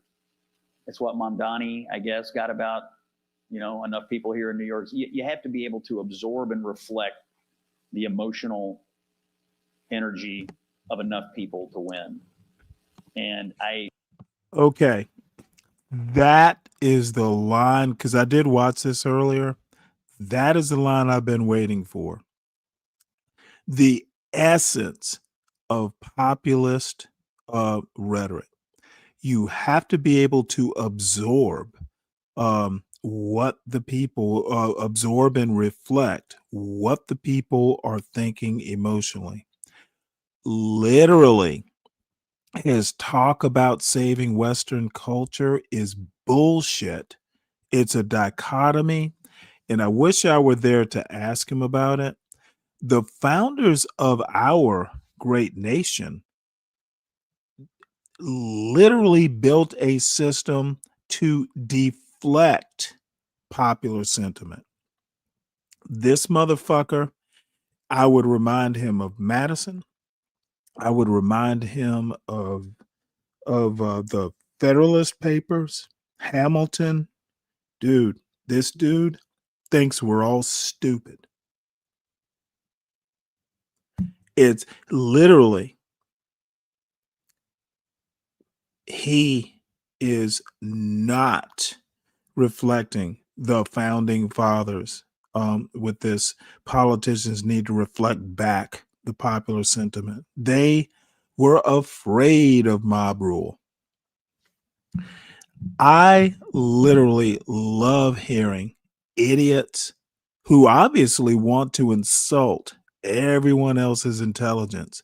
Dude, you are setting yourself up for questioning. Damn, I wish I were in the audience. And it requires a bit of showmanship. It doesn't require advisors. It requires a bit of personal talent and showmanship. That's part of the game now. And so my impression is it'll be somebody like that. It won't be a milquetoast person going, well, but I've got a whole Politburo here that'll help me. I mean, it'll be somebody who can personally understand the energy and reflect it back. And I don't personally, Bashir and I have known each other since we were 16. And when I started my company, he was my lawyer, believe it or not. I've known the guy my whole life. Now he views himself as some sort of transcendent, like quasi-political religious figure. It's very strange. But he'll have a hard time, I think, competing with people who are more authentically, radical anti-American socialists. But that's what the Democrats want. They want somebody who thinks so much. Hey, I've known the guy all my life. He was my lawyer. So let me not be loyal. Let me just trash him. Maybe they're good enough friends that they can survive this politics. Snaky Scott. America's rotten at the core. They want somebody who thinks capitalism has failed, and they want somebody who'd like to rip all of it out and install some other very un-American ideology. Bashir, I think, would have a hard time keeping up with the emotional energy of that. Let's open it up for questions. Yes. Thank you for sitting in the front. I was earlier worried it was going to be like a Baptist church and nobody was going to be here.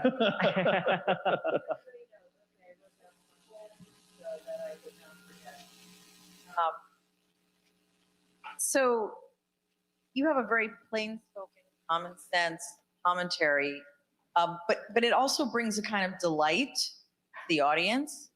And I think it's because of your comedic timing. And I'm curious to know where you think you got that comedic talent, and also what your favorite comedy movie is, or comedy TV show. This is a great question. My favorite comedy movie? Caddyshack. Yeah. That's a great question. I watched a huge amount of late night comedy television before it became therapy for libs. And I mean, I with my grandparents, I spent a lot of time with my grandparents, and as a kid, I watched every episode of Johnny Carson every single night. And I think that's where I learned. When you were a kid, they should have let you go to sleep. No, it was great. We watched Dallas, we watched Golden Girls, and we watched Johnny Carson. That's what we watched. But I just, I don't know. I feel like for those of us, I'm 40. I just turned 48, and so I'm old enough to remember when comedians were comedians and not political activists. And so I think the modern comedian is not. Some are okay, but most aren't. And so I think if you're old enough to remember the way it used to be, and you kind of remember how they did it, it's sort of easy to be reflective of that. Interestingly, spending time with Trump this year, just on that front, this is the funniest dude you could ever meet. It's like Don Rickles, Rodney Dangerfield, and Dave Chappelle had a baby, and Donald Trump came out. He's really funny, and he's a professional towel snapper. But he's very warm at the same time. And so this surprised me somewhat. I'd heard people say that, but it was how I found him to be. So thank you for your comment. And by the way, I think debating with a little good humor makes it easier to win the debates, because you never meet libs out there on the panel who can take a joke or make a joke. They barely can crack a smile. They are seething. They are seething with rage as they plot to put all of us in the re-education camps. So, but I think more people like the way I do it than the way they do it. So thank you. Yes. Over here. Sorry. I enjoy you on TV very much. Agree with much of what you said. The real question that I have is, you focused on 80-20 issues. It's sort of easy to agree with them. The 50-50 issues is the financial improprieties going on by both parties, not just all the money that Nancy Pelosi made, or Mikey Sherrod just win governor and forgot how she made $7 million. But Trump being pro-crypto and then doing meme coins with his whole family, his family doing real estate deals. I mean, it's pretty clear that there are improprieties on both parties. Everybody's figured out how to monetize things and make it work for themselves. Is anybody going to make it honest again? If you want to be a politician, but not at the expense of selling out the country. My view on Trump is he was in business before he became president, and his family has every right to be in business now. Oh, this is people you're referencing, Pelosi and dude. Listen to this guy approving of, like, shitting on the emoluments clause, just approving corruption.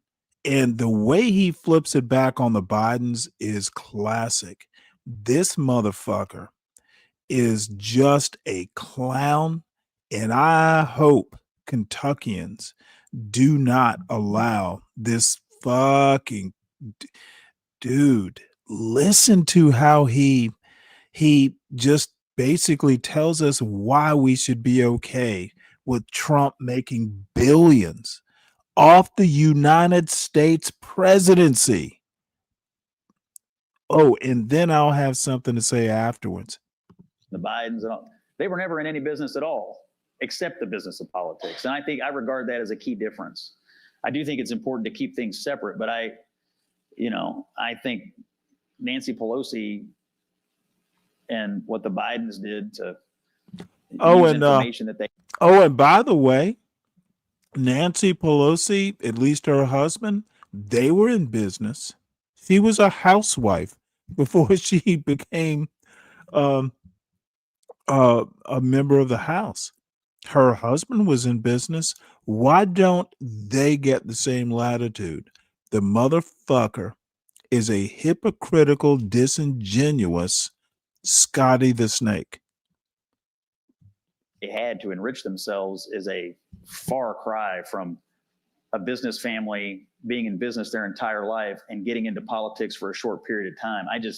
I find those things to be totally separate issues. I understand the criticism, and I'm not saying that it's invalid in how people might perceive it. But I regard the career professional Democrat barbarians as far different than a business family getting into politics for a short period and then getting out. It's my view.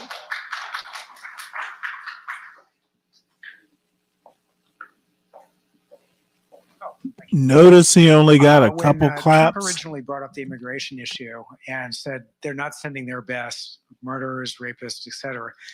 He did a very good job of creating an 80-20 issue, because nobody wants murderers and rapists, etc., criminals in their country. The left has actually done a reasonably good job of starting to turn this into a 50-50 issue, because a lot of the illegal immigrants, other than being illegal immigrants, are not criminals. And it seems to me that the Republicans have done a very poor job of messaging that these other than their entry, criminal illegal aliens are still wrecking your schools. They're wrecking your ER. They're driving down your wages. They're driving up your rents. They're hurting a lot of people. And it seems like the Republicans are doing a very good job of doing that. And that's how to turn it back into an 80-20 issue. Any comment on how do you think we can do that? Yeah, I've heard Vance actually talking about this lately, and he does a great job on wages and housing prices. When you flood the country with illegal aliens, it is competition for jobs. It makes wages go down, and it's competition for housing and makes housing prices go up. He's been right about that, and I think he's done a really good job on it. I also think the other thing that if I had to advise them on the PR here would be simply talk about how permissive do you want to be? Because when you let the permissiveness creep back in, that's when border crossings go from 0 to a little bit, a little bit, a little bit. I mean, that's why people were coming here, because it was a permissive structure. And so, you know, some are violent criminals and some aren't, but they're all here illegally. And if people believe that they can come here illegally and be left alone and stay here illegally, the permissiveness creeps back in and the border is no longer closed. And if I were the president, that's exactly how I would put it. But I think on the economic pressures, I think you're 100% right. And if I were them, I might even go around and recruit local officials from communities that have faced these pressures the most, and possibly do a better job of elevating them into becoming national voices to warn of the ills of unfettered illegal immigration. I think it's good advice you raise. Hey, Scott. Long time, first time. So. Hey, thank you. And by the way, my girls, young girls, we got 5 of them up to 14. And I point out you as, you know, the beacon for somebody who goes into the belly of the beast and just fights your way out. So really appreciate that. Thank you. Looking forward to not only reading the book, but sharing it. It'll be a great bedtime story in our household. Are you saying it's going to put everyone to sleep? I hope that's not what you're saying. Just the opposite. It's fine if it does. As Never long as you miss buy a beat. it. We love it. Awesome. Fantastic. My concern now is this guy on the West, Newscomb. He's overcome repeal and impropriety and blatant corruption. Photographs, videos, everything, and he still just keeps to, you know, showing up, and he's got, you know, he's well capitalized. Where is he on your radar? Somewhere between Chuckles and Bozo on my clown scale. I mean, one of the least serious national people out there, a complete and total clown.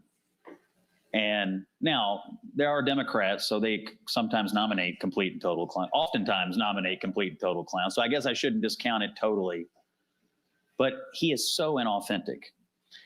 That is in this book, and what I think we all know, it's authenticity is really the only thing that matters right now in politics and media. Trump has changed everything. These people who exude inauthenticity fail almost every time. Harris was the most recent example. She could not exist in a world that demanded authenticity. I view him that way. And so I don't see it. I'm not a Democrat, so maybe I can't see it.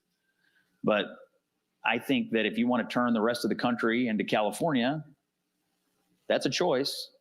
But I think most Americans wouldn't regard that as a good choice. And so I don't personally see it, but I guess we'll see what they want to do. But I think I think he is in politics for literally all the wrong reasons. And I think people kind of sense it. I think we have time for 2 more questions.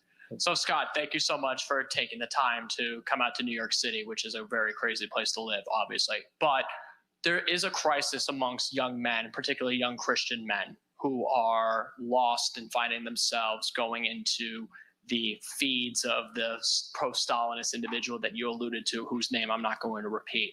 What's the message that a lot of individuals like yourself would want to give these young men, to give them some hope and some confidence that nihilism is not exactly the manner in which we should see the world, and also, more importantly, see this country going forward? Well, you know, I wouldn't necessarily, I mean, we could sit here and talk for hours about all the motivations about why people feel hopeless or aimless or so on. And there are lots of reasons. But I think what we have failed to do is to instill a sense of patriotism in this country. It's our 250th anniversary next year. This is our next best chance to remind everybody that we live in the greatest country on earth and to remind them of why it is the greatest country on earth.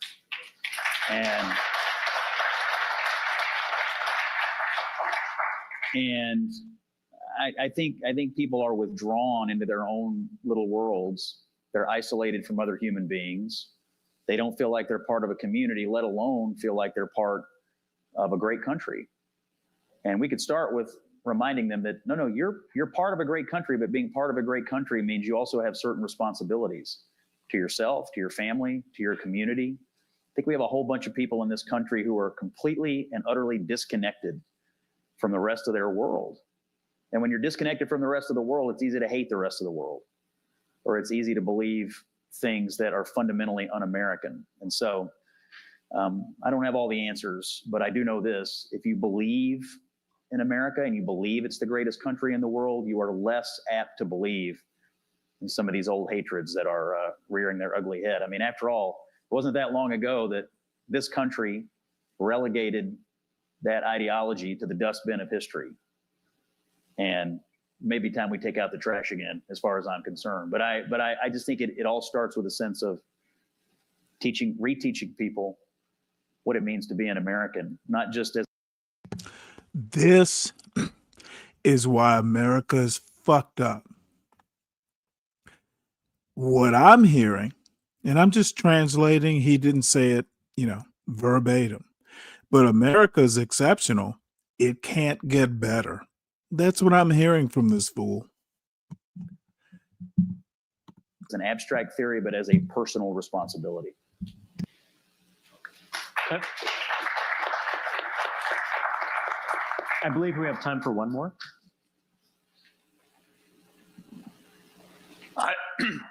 Hi, thanks again for coming.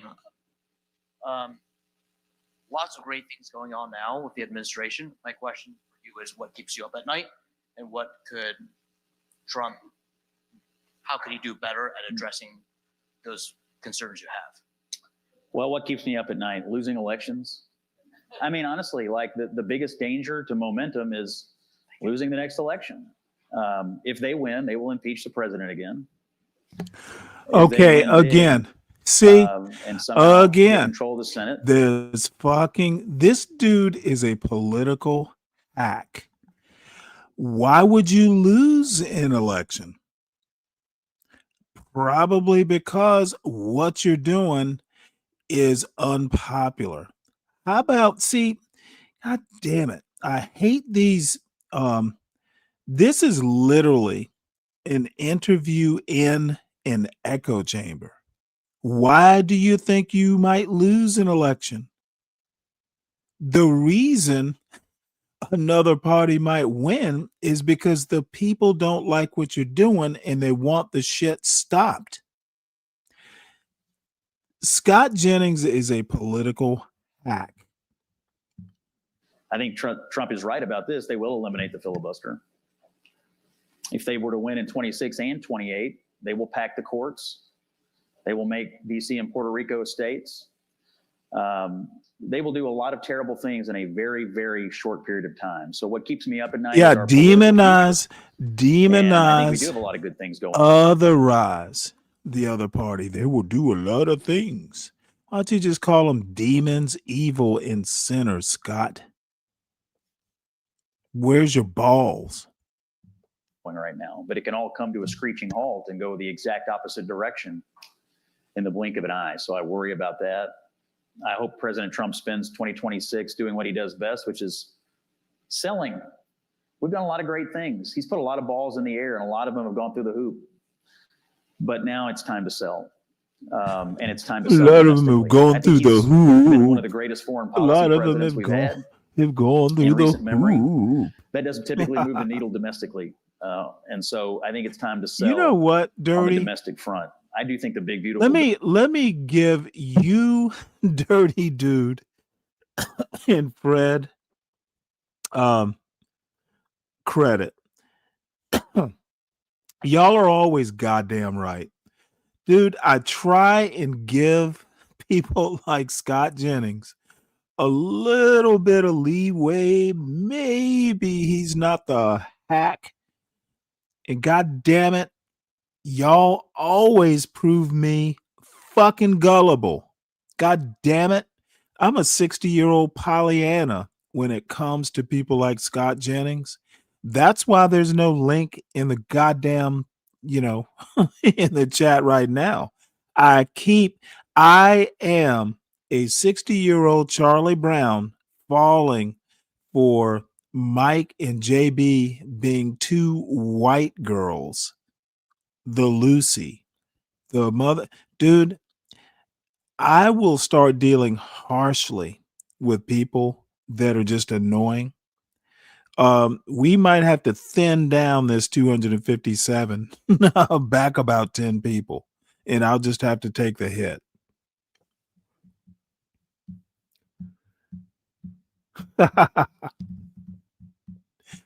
Fuck, I'm tired of having to fucking be overtalked by drunken fools is why I don't post the link tonight. And you know what? Maybe after the new year, I'll go back to the old way. But again, if you've been back, with, this channel for a while, there was the longest time. Shit, I stopped posting the link like back in February or something. Mainly because of the solid snakes in the 12 mans, and all of a sudden we got replacements for them, JB and Mike 123, just drunk, foolish, over talking, and don't know shit. It is disappointing. Bill was great. I think the welfare reform was great. Making tax cuts permanent was great. Middle class tax cuts for working class people was great. Solving the immigration crisis was great.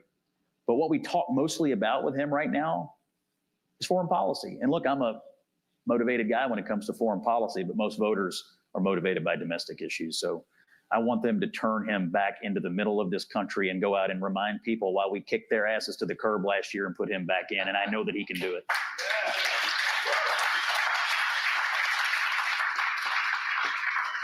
Scott, it was an honor and a pleasure to have you. Please join me in thanking Scott Jennings. Thank you all. That was great. It was really fun. This is a big week. Thank you all.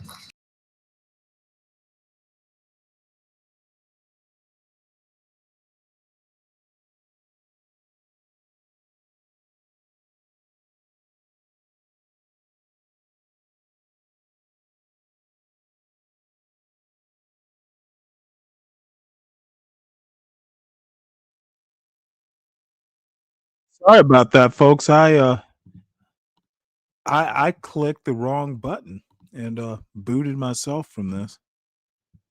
So I don't know. I guess let's see here. What are we gonna do? This is a video talking about Edmund Burke, which I've been wanting to watch for a while, but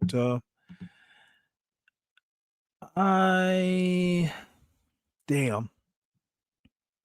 Here was where I was gonna go after Scott Jennings, just his un-American, anti, just the founders would have kicked his ass out of the Constitutional Convention. Here's the thing. This is I went and Googled Brave, whatever Brave uses, founder's opinion of ostentation and the office of the president. So the founders were deeply concerned about ostentation and any appearance of monarchical pretension in the office of the president, deliberately designing the executive to avoid the trappings of royalty. So I was looking at this bullshit that Trump did. Like he hung a sign in gold writing that said the Oval Office, like it was a goddamn throne room. Dude, again, I am going to throw an I told you so New Year's party. All you Trump motherfuckers, all you Trump voting motherfuckers, y'all voted a fucking lunatic into office. And we are all going to suffer for some bad decisions that people like Mike 123 and JB did. We're going to all suffer. The 50% of the country that fucking didn't vote MAGA, we're going to suffer right with the MAGA idiots. So that way, he is my president unwillingly. And the next thing, let's go talk about this long ass article. The framers of the Constitution didn't want you to choose the president. This bullshit about politicians and Donald Trump reflecting the will of the people. Dude, the people don't even directly elect the president. That's how much the founders did not want even the level of democracy we have now. Y'all are dumb. You don't know American history. And if you did, you might actually understand that you might actually be more concerned about the nature of American culture and all that sort of stuff. Y'all are literally ignorant. Literally, you motherfuckers think that Thomas Jefferson was actually a little bit more into something like a democracy than someone like a Hamilton or a George Washington, or definitely not John Adams. Motherfuckers, y'all are fooling yourself. And thank God that I get to lord it over you. Even your Lord and Savior Donald Trump is an elitist. He's just able to reflect the sentiment of his voters and ignore you. The motherfucker wants a Nobel Peace Prize. He doesn't give a fuck about your day-to-day lives. He was going to starve children a couple weeks ago. Y'all are dumb. Mike 123, you can't count 2, 3. JB, dude, that moonshine has fooled you into getting pissed off when somebody talks against your Bubba Trump. Did you hear that motherfucker? Oh, Stan, you're pissing me off when you talk about Trump that way. Like I give a fuck about his feelings. Damn. Silliness. So, let's see what else we got here. I still want to do the Edmund Burke, but I guess we might need something a tad more fun. You know what? Let's do this. For the past several days. And I hope it's going to be of benefit to you. And what I really want to talk about is a few ways that we need to reconsider and rethink the future of the country. It's a huge topic. I know it. Very huge topic. But it seems to me that the point that everybody's missing, regardless as to the generation, is the importance of the wide distribution of private property. If Americans don't own property, they do not have the definition of liberty and freedom envisioned by the founders. So I've got several books. This is going to probably be a long video. But I've got several books that I want to read from and use to help make this point. Because the one thing I keep hearing from Gen Z, Groypers, everybody, is that we are not able to own property. And so I guess what this video is going to be is essentially an affirmation of the importance of owning private property as an American citizen, and offer some solutions about how to make that happen for more people. I can tell you right now, I'll just tell you a few points immediately. One of the best things that the government can't do all of this for you. That's the first point to bear in mind. But the things that the government can and should do is, first of all, get rid of the 16th Amendment, which allows, I think I'm right on it, I think it's the 16th, which allows the Congress the power to create a federal income tax. The federal income tax needs to be destroyed. The IRS should be destroyed. That idea didn't work. It needs to be gone. The next thing that needs to happen is that there should be a nationwide ban on property tax. No tax on private property. We pay thousands of dollars annually for property taxes where we live in Kentucky. Where does that money go?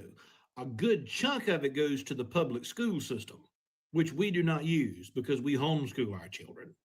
And so this is legalized theft is what it is. It's legalized theft.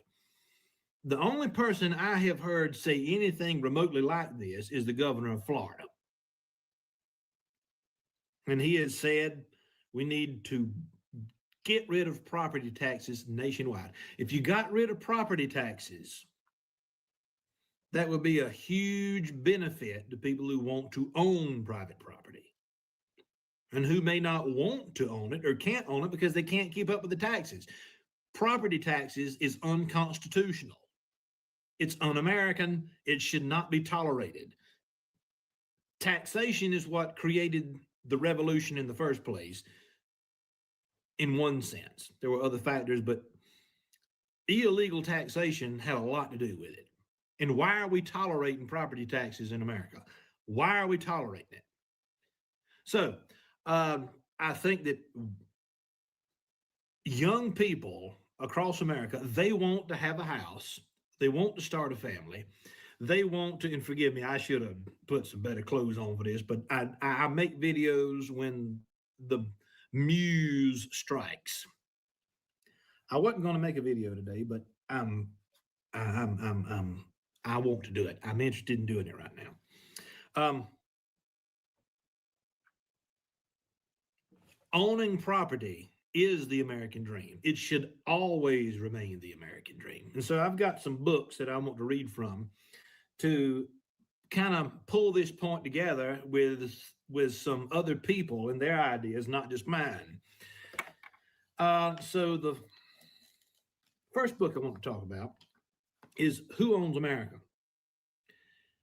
This is the sequel to I'll Take My Stand, and this was published in 1936. But interestingly enough, I don't want to read from the essays themselves. I want to read from the introduction, the foreword in this edition, which I think was published by the Intercollegiate Studies Institute. I want to read from the foreword. I think the author is Edward Shapiro. Yes, Edward Shapiro, who I'm sure has no connection to Ben Shapiro. There's no way he does, because Ben Shapiro could not have written this foreword. But I want to go through this, and we're going to spend some time this evening going through this forward and really talking about the importance of private property ownership to the American dream. Now, the 1930s, it seems to me, is a pivotal decade for us to understand. This was written in 1936, his book was. And many of the contributors were also the authors of the Southern Agrarian Manifesto, I'll Take My Stand, which went to press in November of 1930, a year after the stock market crash of 1929. So in the 1930s, there was a lot of discussion about economics. See, this is about how this is like a dumb argument. So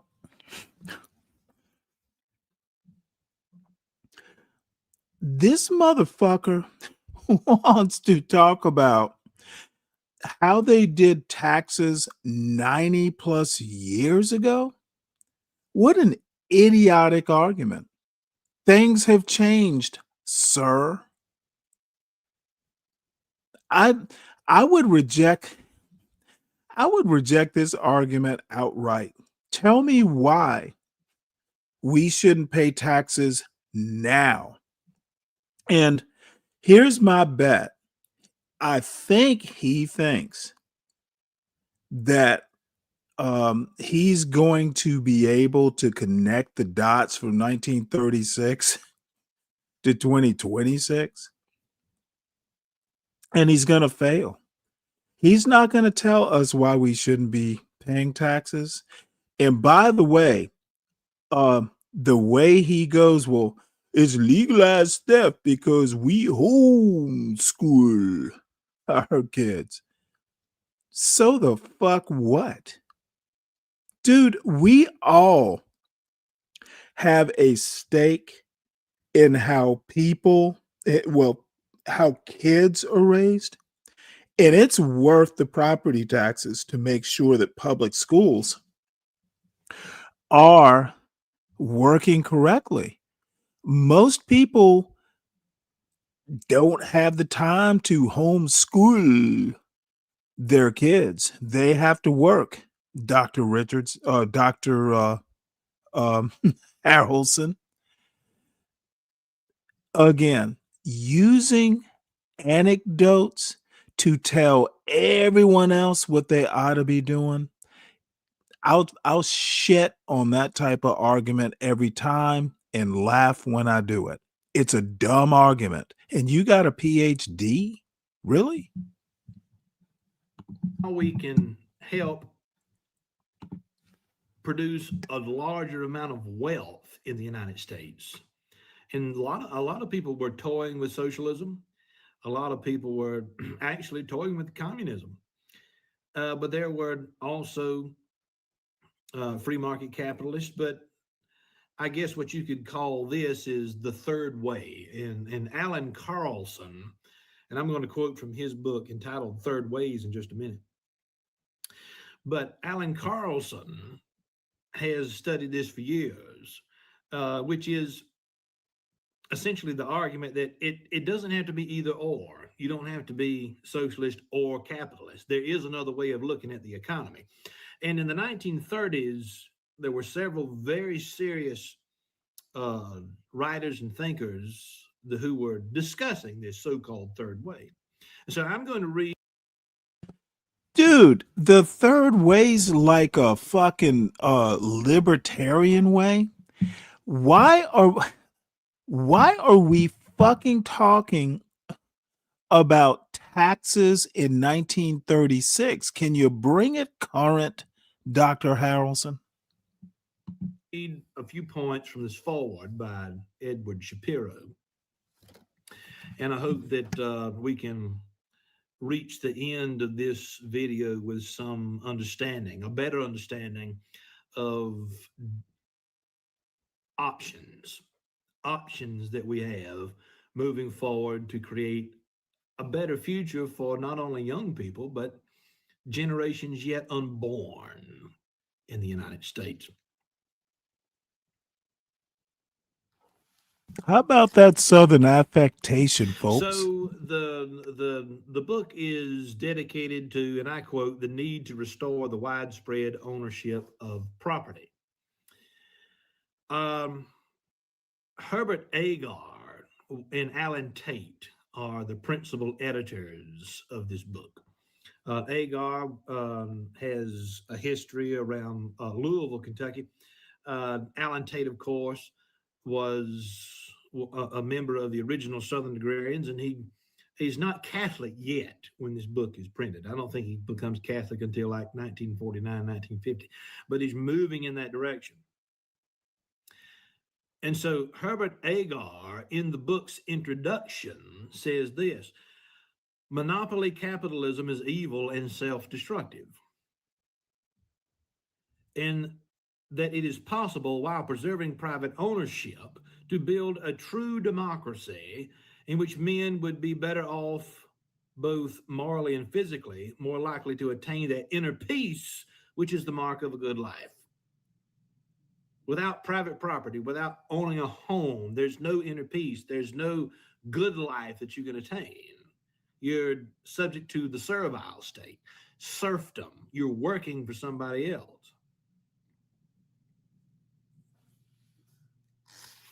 And so this is Edward Shapiro in the foreword. Without the widespread distribution of property, there could be no real economic or political freedom. Only a form of serfdom, a condition to which America was rapidly approaching in the 1930s. And that's exactly right. And we're in that situation now. We are in a situation in this country where we're told that we have to create more jobs. Creating more jobs is what we need. No, we don't. We need more entrepreneurs. We need more people creating businesses on their own, including small farm businesses, including That's absolutely dumb. The trade. Everybody, dude, that's very Jeffersonian, and I appreciate his agrarian outlook. Not everybody can fucking be an entrepreneur. Not everybody wants to be an entrepreneur. If everybody's an entrepreneur, gosh, that's going to be a bunch of chiefs and no Indians there, Fozzie Bear.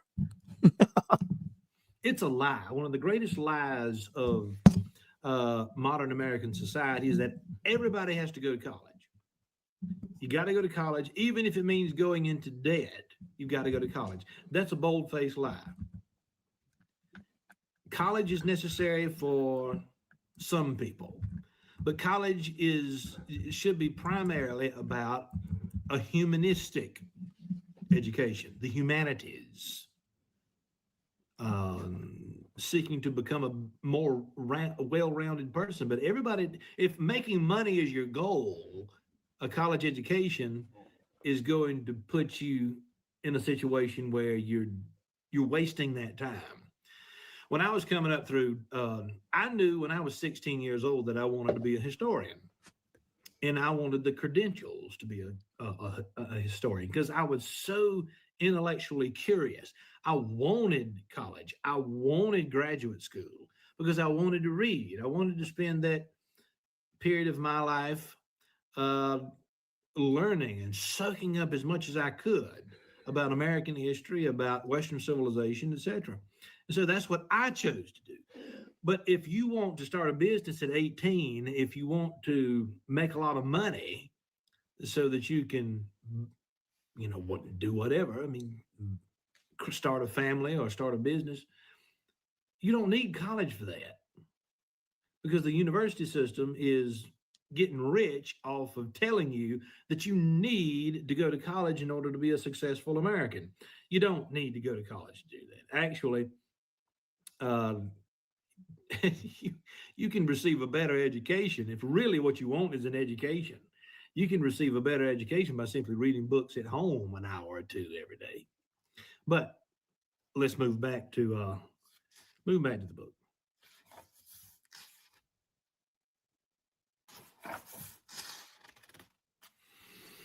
So Alan Tate, this forward quotes Alan Tate, and here's what Tate has to say about the purpose of this book.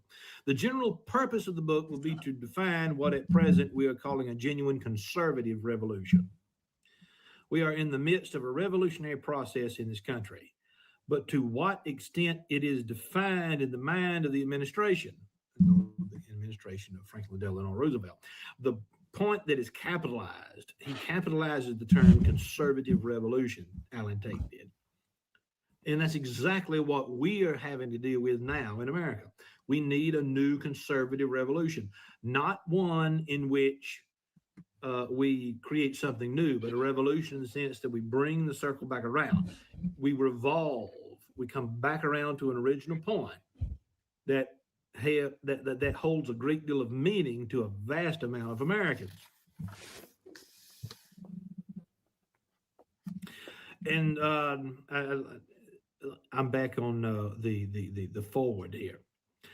So listen to this. Just pay attention to this statement. Most Americans would still rather own a store, a workshop, or a farm than be an employee, even if doing so meant a lower standard of living. No economic system was inevitable, nor was modern technology incompatible with widespread ownership of property. The United States, Herbert Agar predicted, could again be, quote, a nation with a majority of small proprietors, with no all-powerful plutocracy at the top and no large proletarian class at the bottom, unquote. He prophesied, that is Herbert Agar, he prophesied that the first politician, listen to this, you want to know who's going to be the next president of the United States? I think this is a key to answer. This is the key to gaining the vote of young Americans. Herbert Agar prophesied that the first politician who appealed to the public's latent ideas regarding property and rejected the politics of relief payments would, quote, will get a response that surprises him. My prayer is that he will not be a fascist, that he will be a man who chooses to revive America, unquote. People in this country right now, at the time I'm making this video, the one thing that people need to be able to do is own property, any kind of real estate, a house on a few acres. People want to own property. In the early 20th century, Hilaire Belloc, in his book entitled The Servile State, asked a very good question. Are we reaching a point where people don't want to own property anymore? And I think that time has proven him, I think since he wrote that book, we've had an answer to that question. People do want to own property.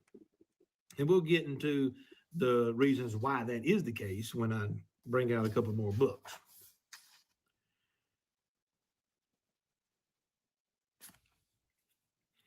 And so the reason Agar meets with the Southern agrarians in 1934 is as he is preparing to bring this book together, he met with the agrarians, and I'm reading from Edward Shapiro's forward here, to see how they could work toward the restoration of a propertied society. Work towards the restoration of a propertied society.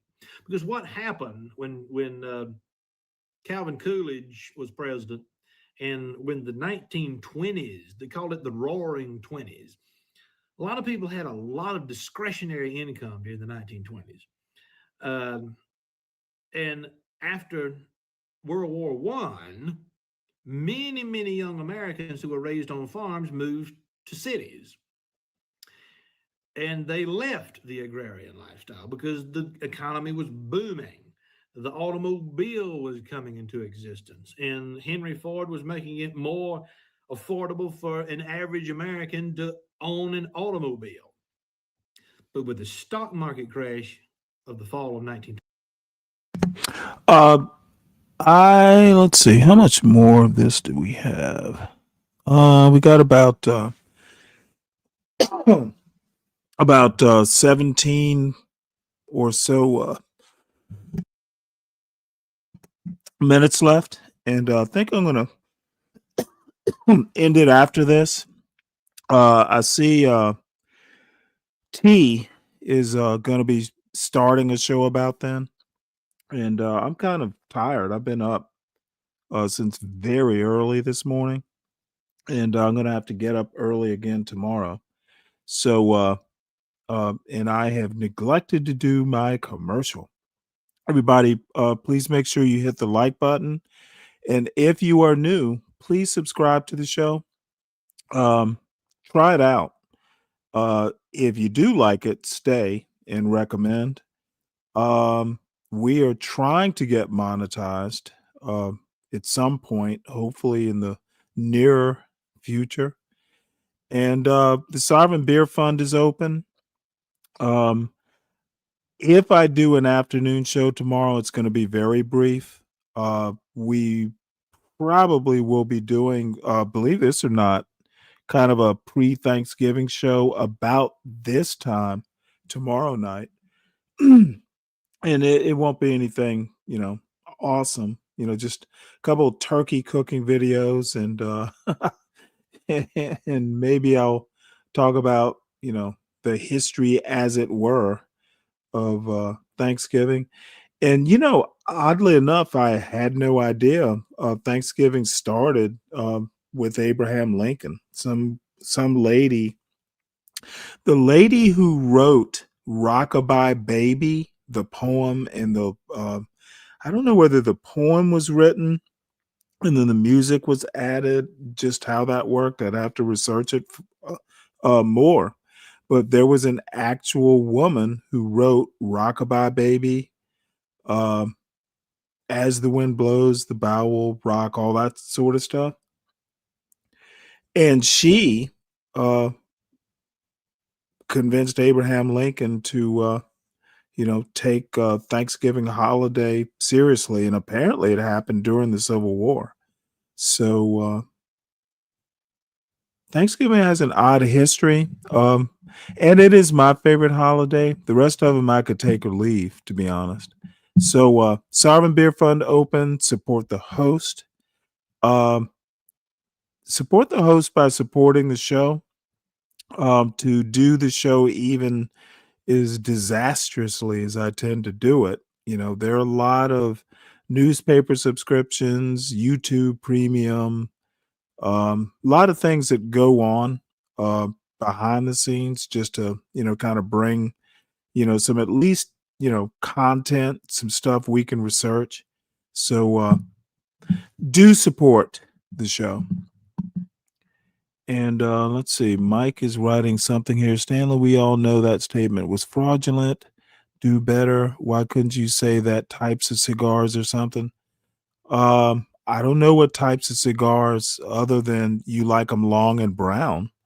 There are cigars that are not long and brown. Way back, like in my college days, yeah, I've smoked a few cigars. Shit, I've had Dominican. They're green cigars that aren't deep brown like you like your cigars. So Mike, I'm just guessing you like them long brown and puffy. So, if you like another variety of cigar, just type it in the chat. We'll salute you then too. But you do like them. You do like cigars. You like, I would call it an oral fixation, but I'm not going to go that far. Let's see. Is disappointed in T. I will never support her again. I wish her the best. Yeah, well, maybe she's not your cup of tea. Get it, Mike? 29, all that's gone. It's gone. And one of the reasons why that crash happened is because people were living beyond their means, living off of credit. We're in a similar situation now in American society, in the American economy. And so what's going on in the 1930s is that conservative thinkers like this are trying to figure out, okay, how can we get people to understand that it's not good enough to simply live in a city apartment complex? You need private property. You need a house. You need land where you can grow some of your own food, become more responsible for your everyday things. small town America is more important than the cities, than the urban environment. The agrarians, Agar wrote, were the only American intellectuals who dared bet on America's future. Who dared bet on America's future. America was at a political crossroads in the 1930s. Only an anti-plutocratic conservatism, which defended private property ownership, agrarianism, and regionalism could beat back the servile state. Agar believed that millions of Americans supported the traditional values of economic individualism, democracy, and the widespread distribution of property, and would support a political alternative to the economic collectivism of Wall Street and the political collectivism of Washington, D.C. He desperately wanted to be a part of such a movement, perhaps even its voice. You see, that's where we are in this country now, in 2025, moving into 2026. We need people who are able to speak to the traditional values of economic individualism, democracy, and the widespread distribution of property. All right? That's what people still want. That's what I'm hearing from Gen Z. This is what I'm hearing from anybody who doesn't own property. We don't want the college degree. We don't want to work for somebody else. We want to be able to provide for our own selves. We want self-sufficiency. We want private property. Those are the goals that the government should be striving for at all costs. And Gen Z is properly, correctly wondering, why are we spending so much money on foreign aid when our own country is not able to produce widespread distribution of private property? Well, first of all, the government's not going to give. Listen to this motherfucker. So what he's saying is the government should be social engineering our way back to agrarianism of the 1930s. Motherfucker, if you want to live in a small town or you want property, fucking go out and buy it. Why does the government need to be involved? Now, the government shouldn't be an impediment, but you know what? Why should the government be encouraging anything other than, we don't want y'all killing each other? Dude, these fucking far-right wingnuts are okay with social engineering if it suits what they think America should be doing. And I'm sure I don't have to remind Dr. Fozzie Bear that back in the 30s, property was not something that everybody got to indulge in. Black people couldn't own property like white people. Stop talking about a time when fucking it was legal to discriminate. People were swindled out of property, and it was legal to do. These motherfuckers pretending that all is well. We should go back to 1936. Which is it? Should we go back to a fucking Jim Crow country? Or are you forgetting? Are you willfully ignorant or just like being deceitful? I'm sorry. Are you willfully ignorant or just actually ignorant? And it's hard for me to believe that someone with a PhD in American history wouldn't understand the ramifications of this sort of quote punditry. Dude,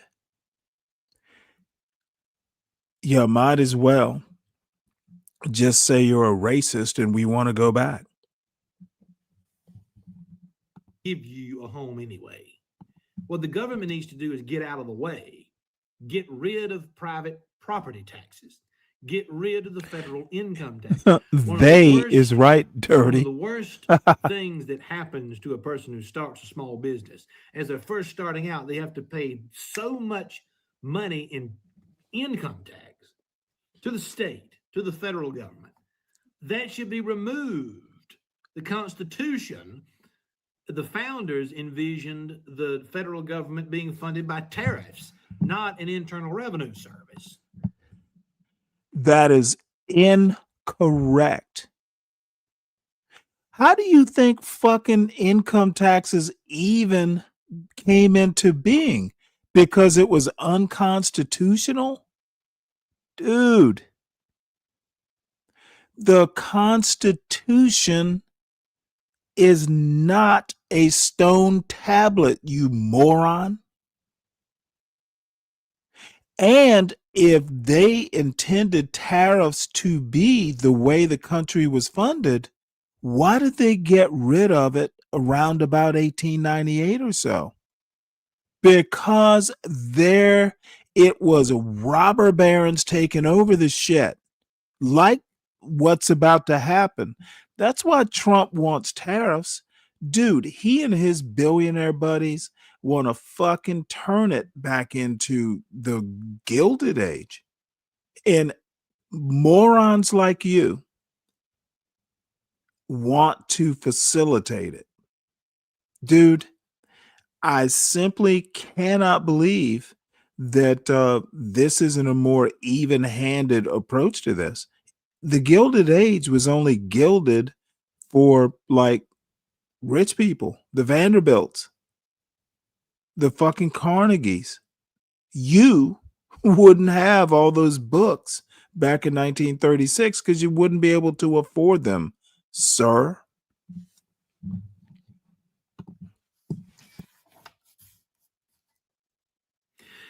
And listen to this. The Shapiro in this forward says that the most vigorous defense of who owns America was an editorial in the Roman Catholic Weekly called Commonweal, then edited by And again, this Mike 123 is the perfect fucking racist idiot.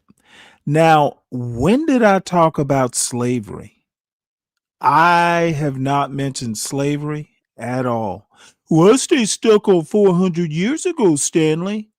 Motherfucker, I literally just said 1936. Can you not count? You never personally experienced slavery. Motherfucker, I wasn't even talking about slavery. Were you listening? We don't know the truth about slavery. It's all speculation. Oh, Mike, you must be drunk and high. Well, let's just start with it. I won't even bother talking about slavery because I was talking 1936 and what the dude on the screen is talking about. Mike, stop putting words in my mouth. You sound like a fucking moron. God damn, dude. 1936 is, I literally, how many times do I have to say 1936? Damn. Michael Williams, a supporter of economic decentralization. This stems from the fact that the major arguments of the volume were compatible with papal teachings on property, industrial development, and social justice. The magazine expressed hope that the publication of this vitally important book might spark, quote, JP Morgan, who else? There were a ton of them. What's up, Darkomancer? Dreams or in dim remembrances of times past, but in actuality, here and now, unquote.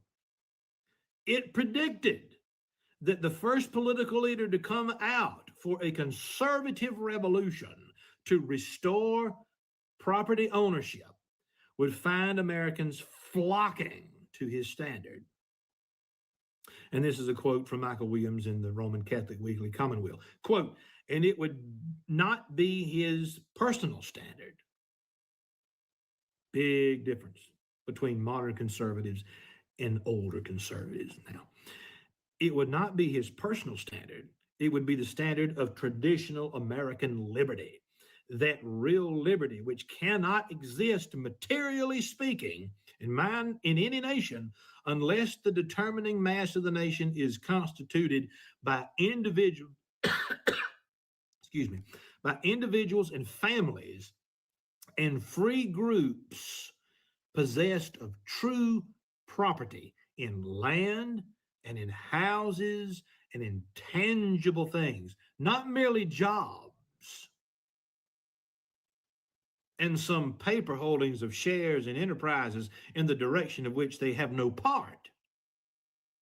For that mode of life tends towards servility and regimentation and degradation of human values as surely, if more slowly and less directly and less openly than communism or fascism.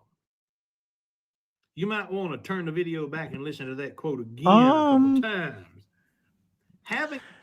I don't know, Dirty. I don't think it's limited to just black people though. Dude. Have you ever heard Be Brave talk? I know you have. Dude. It's contagious. So but I do love that indigenous movement. We was never slaves. What the fuck? I'm like, so all the books that have been written, all the slave quarters, all the artifacts, all that is just made up? Oh my goodness.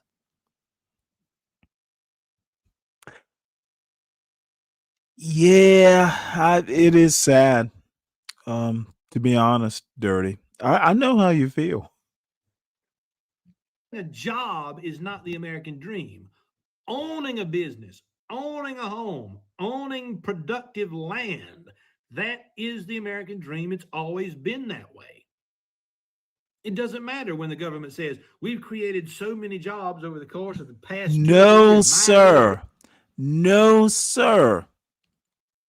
The American dream is as varied as the number of people, a number of citizens. Dude, you don't see, this is what wingnuts like, and I like Alan Harrelson. Except when he gets on his fucking he's riding his donkey.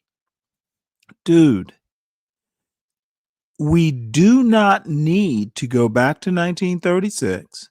We do not need people who want to impose what they think everyone else should be doing. You don't get to define the American dream. That's literally what the American dream is about. No one person gets to define it for everyone else. Dude, this is what happens when you sit in your study and there's no pushback. Apparently, nobody ever pushes back on this dude. Has created so many new jobs. We've brought factories back to America and people can work again. Working for somebody else is not the American dream. It has never been. Working for yourself, self-sufficiency, self-determination, self-government. This is America. Industrialization. Hey, Dirty. Not corporations, not the corporate world. Dirty, I'm actually glad I didn't see CT's show today. If that's what they were doing, I won't watch the replay. I'm sorry you had to go through it. Dude, I can only imagine what those fucking freaks were how they were rewriting it. World, because all you're doing is making What's up, somebody else Tamika? more rich. We don't have a democracy anymore. We don't have a republic. We have an oligarchy. We have a plutocracy. But that can be changed if somebody ran for office on the platform of widespread distribution of private property, free from property taxes. Nobody wants to do it. It's not that difficult, but nobody's running for office to really make it happen.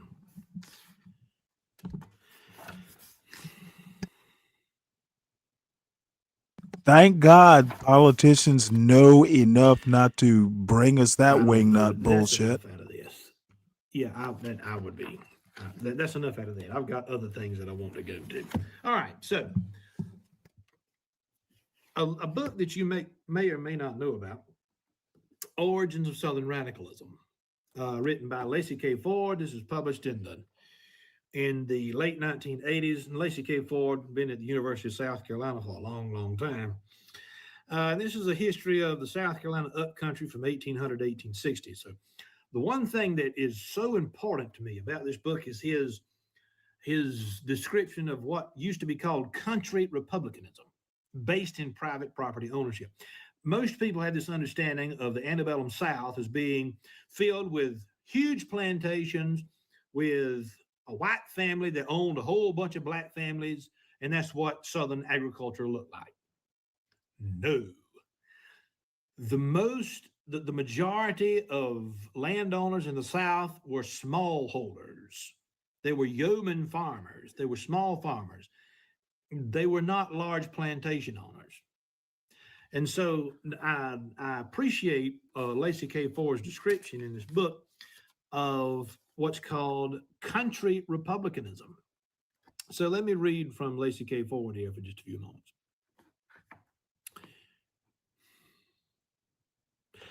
Like other South Carolinians, okay, this is South Carolina upcountry farming communities. He's talking about upcountry farmers between 1800 and 1860. The golden age of American history in my mind. Like other South Carolinians, upcountrymen clung tenaciously to an inherited country republican ideology in which personal independence formed the very foundation of liberty. According to the tenets of country republicanism, men lacked true independence if their ability to control the affairs of their household, including its economic affairs, was denied or even circumscribed in any meaningful way. Thus, personal independence, the very essence of freedom for citizens of the antebellum upcountry, was secure only when it rested on a proper economic foundation. Newt Gingrich said on Fox News last week that American elections for the next several years are going to be based on economics. People want economic freedom, economic liberty. And why wouldn't they? What's the point in talking about anything else if you don't have financial stability?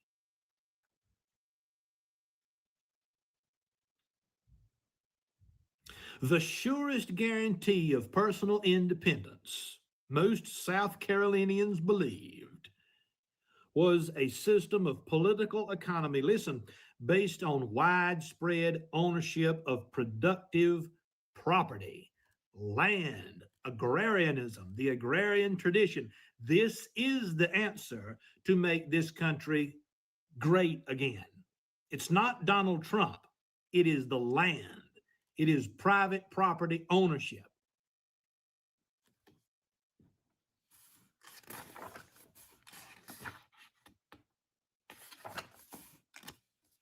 There's another sentence. Here we go. Here's what I wanted to find. So this is Professor Ford again. The ideal or ethic of self-sufficiency espoused with such vigor by reformers was almost universally shared by South Carolina farmers. And despite the lamentations of the reformers, a healthy majority of upcountry farmers enjoyed self-sufficiency.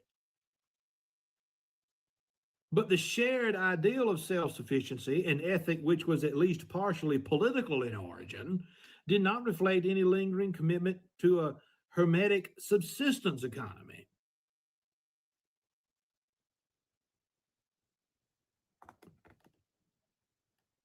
And so what he's saying in this paragraph, I was going to quote the rest of it, but what he's saying is that these people were not opposed to the market economy, but they wanted to make sure that they were producing enough of food for themselves first, and then cash crops could be sold on the market economy to buy things that they can't produce on their own. And so you may think, well, this sort of ideal, it worked well for the early 19th century, before technology, before automobiles, before we have all the expenses that we have now. Ladies and gentlemen, that model is flexible enough to accommodate all of the developments since the early 19th century. It is flexible enough. Why do I say that? I am sitting on my land, my 200 acres, making a video for you on an iPhone. You can make a lot of money using technology at home, building a business, marketing whatever ideas or goods or services you want to sell. You can use the benefits of modern technology to stay at home, to create a business, to be independent from the corporate America. Now, another book I want to tell you about is entitled Third Ways from Alan Carlson. And now this is a wonderful book. I don't have time to go into all the details of it, but I will say that he and I both are contributors to a new essay on agrarianism produced by Tan Books, which is coming out next month. The American Catholic Land Movement is the title of it, Tan Books. So he's got an essay in there, and directly after his essay is mine on Southern agrarianism. So I wanted to plug that book for you, but I'm so interested in this stuff because we have, so I want to go, people are asking, what are the solutions? What are young people going to do to own private property? And this book, although it was written probably 15, 20 years ago, it's still relevant in the post 9/11 world in which we still live. And so I want to go to Carlson and share with you some of his points in the final 2 or 3 pages of this book, in his conclusion. And so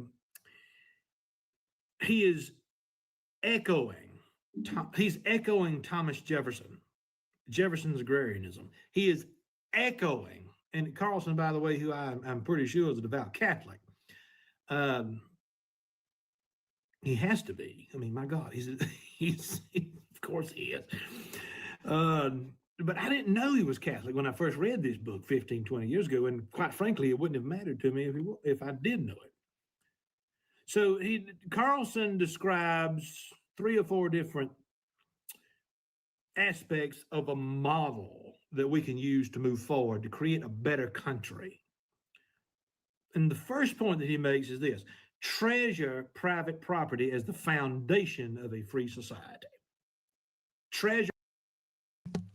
Let me make one quick point here, and I talked about it yesterday. You will see all these conservatives or so-called conservatives, they're all like Andrew Wilson, all those motherfuckers. Dude, he makes a point of, I didn't know he was Catholic. Well, Alan Harrelson has converted to Catholicism. People, mostly white people, but I know a couple black people who have converted to Catholicism or have converted to Eastern Orthodox or Episcopalian or Anglican. Dude, these people, and all of them are conservatives. These people are trying to take us back to a time when, they're taking us back to, or want to take us back to, a time that never really was. So, people don't even want to be WASPs anymore. Your private property as the foundation of a free society. The distributists, G.K. Chesterton, Hilaire Belloc, the agrarians, and housewives and their mates understood that liberty requires a material foundation in land, home, and other real property, and that a true democracy puts such property in the grasp of nearly all its citizens. That's where the American government has failed the younger generation. It has not done its job to put private property in the grasp of nearly all of its citizens. Carlson says, while mutual funds, stock certificates, and bonds are also valued forms of ownership, they can never confer the autonomy offered by real or physical property, real estate.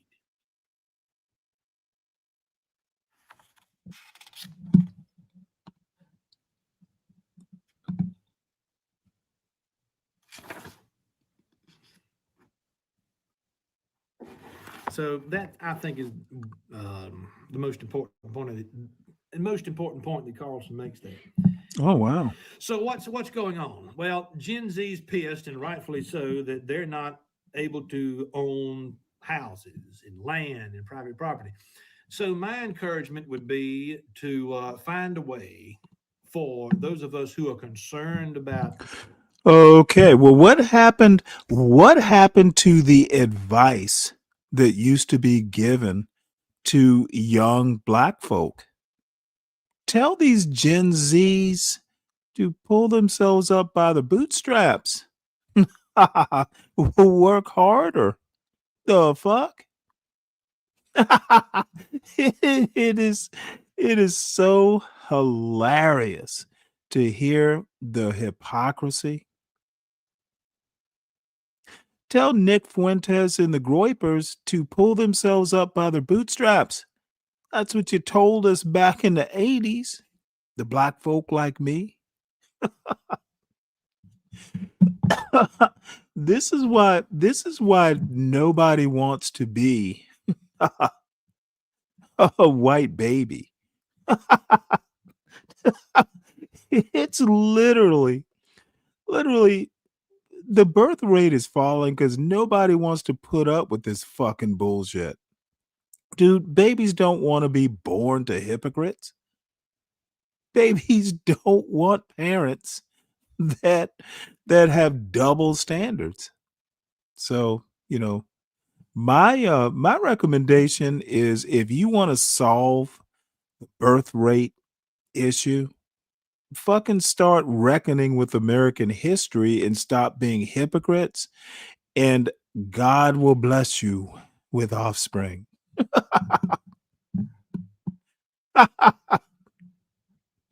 That's just my thinking on it. The widespread ownership of private property to get the government out of the way. Get the government out of the way. The founders never would have envisioned a nation where private property could be taxed. Is that right? Is that why you call yourself King Picks? The king of picks. I'll pick you when the time is right, ma'am. I get it now, King Picks. We must get rid of the federal income tax. We must get rid of the Internal Revenue Service. We must not do any of the things this motherfucking agrarian bumpkin is telling us to do. What we must do is not read. What we must not do is try to bring the second coming of birth of a nation. That's what we must not do. Must get rid of property taxes nationwide. We must have no taxes. And by the way, this idiocracy level idea of tariffs, you do realize that when there are tariffs, people pay at the cash register. It's not foreign countries paying tariffs or duties. It's Americans paying. So what a silly idea. And trim that beard. You're starting to look like that Muppet. When I say Fozzie Bear, he's starting to look like Fozzie Bear. Get rid of these unnecessary taxes. And what people need to start learning, particularly the younger generation, is that owning a 4,000 square foot house and 2 or 3 cars in a garage is not the American dream.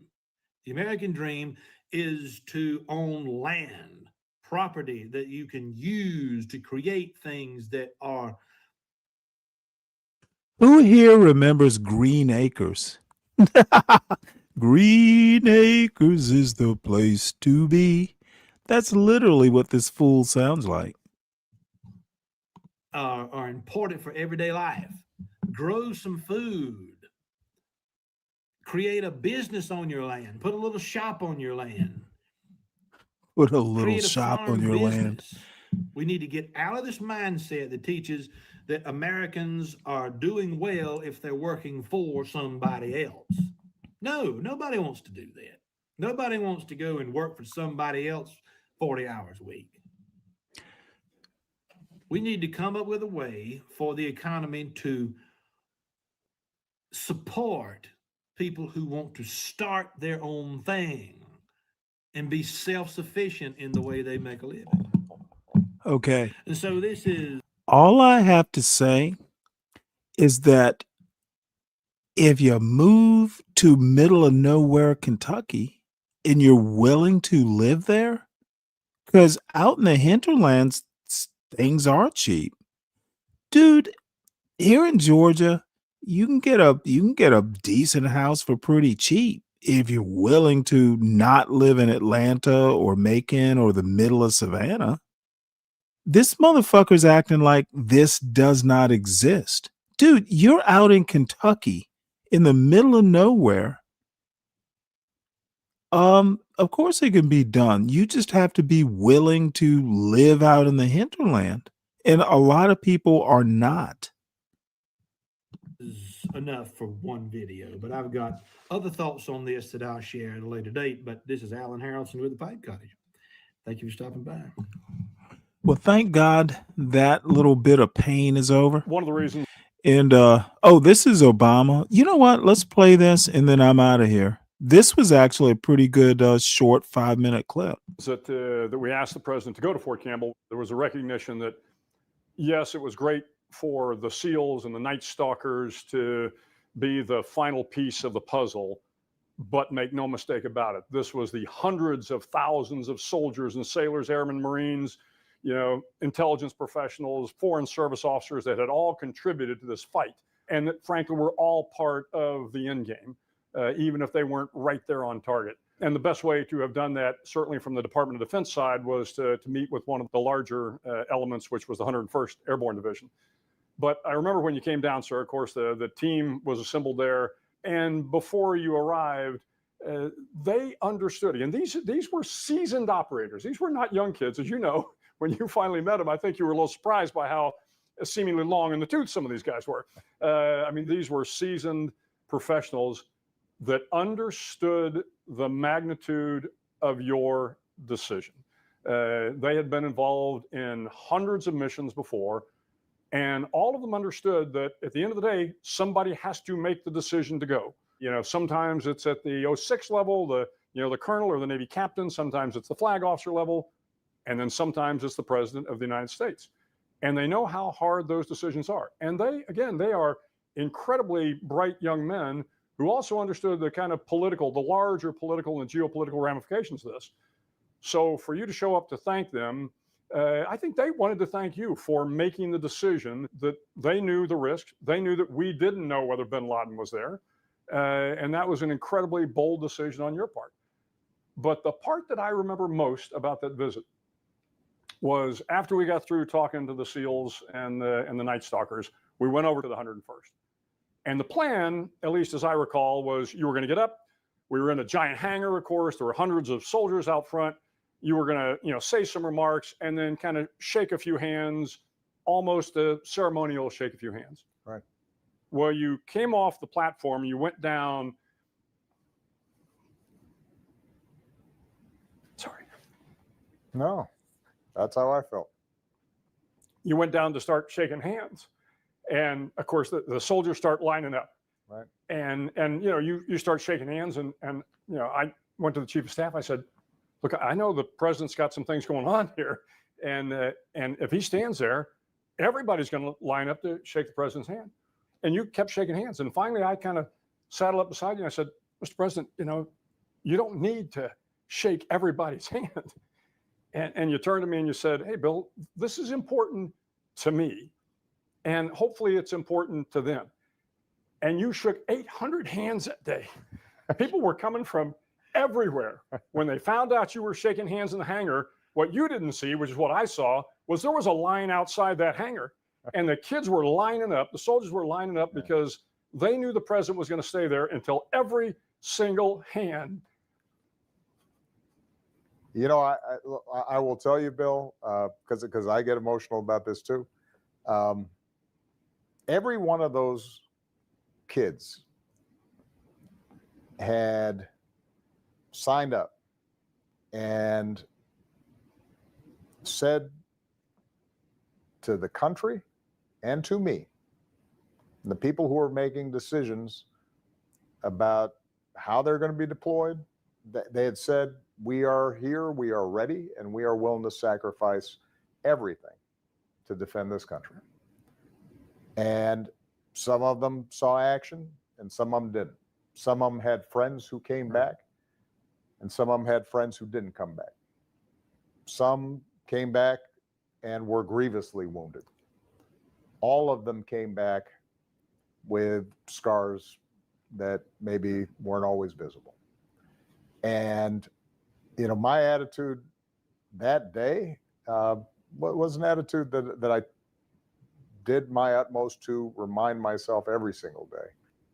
If they were willing to make those sacrifices, the least they should expect is that their leaders, military or civilian, are going to operate with integrity, aren't going to allow politics to intrude in decision making, that they're going to be appreciated, that their sacrifices won't be in vain.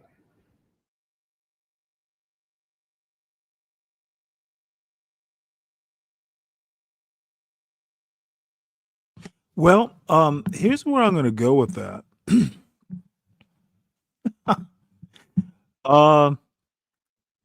Shout out to President Obama. He's everything that Trump can't be, doesn't want to be, shouldn't be, and will not be. And you Trump voters are just gonna have to deal with that. Trump is Trump. He is his own thing. But give me a Barack Obama any damn day. He's smarter, funnier, better decision maker, less ostentatious, and just an all around good person. I'd do a beer summit. I'd do a beer summit with Obama. Trump doesn't even drink. I'm not drinking a goddamn Diet Coke. So best what order? Obama's damn good in the modern he's one of the top, but I think Bill Clinton was actually pretty good, but not Obama level. But anyway, you know what, folks? Here for the Tea has gone live. I actually have to wrap this up, and I actually appreciate it. It was kind of this show was a little longer than I thought it would be, but I enjoyed it. And again, there will be a Thanksgiving show probably round about this time tomorrow night, a pre-Thanksgiving show, and there may be an afternoon show. We're on a holiday schedule, I guess. So I honestly don't know. I think Friday might be more or less the normal time, but I can't guarantee that. So I do know next Monday, we'll be back on a more or less normal schedule. Let's see. Mike, Obama was a yes man. Yeah, Mike. You know what? Mike, I hope hopefully you will take some pictures of buffalo up there in Yellowstone tomorrow, and don't step in buffalo shit. I know you're prone to not look where you're stepping. So, stay out of the pastures and do not feed the buffalo. Do not feed the bears, Mike. I hear they're dangerous up there. Trump gives the truth. Trump gives a lot of things. Hey there, Bubba. Great. JB, it's gonna be a while before I post the link. I like you right down in the chat.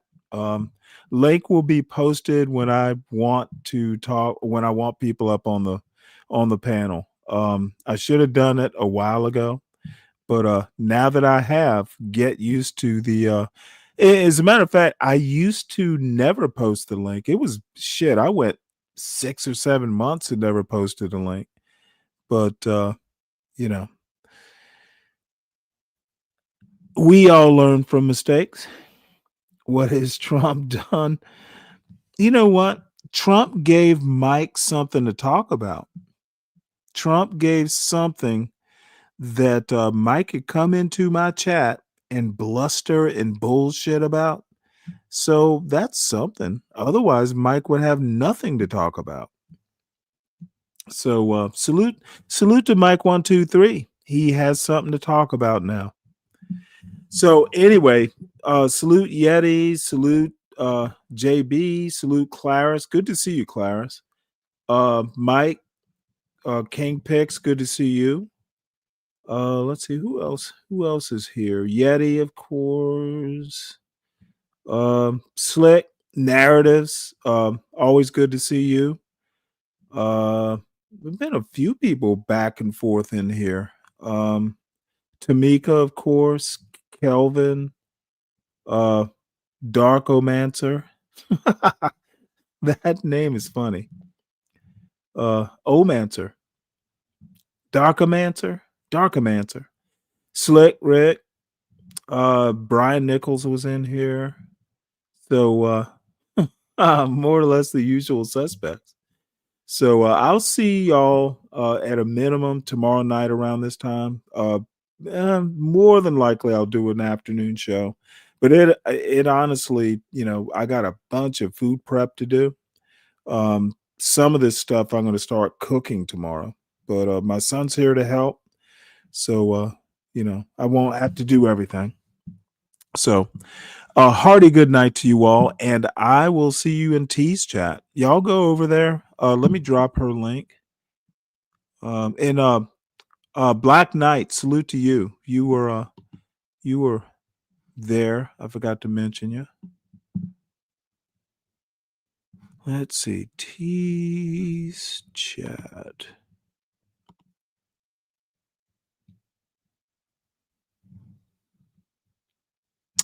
I think she went live.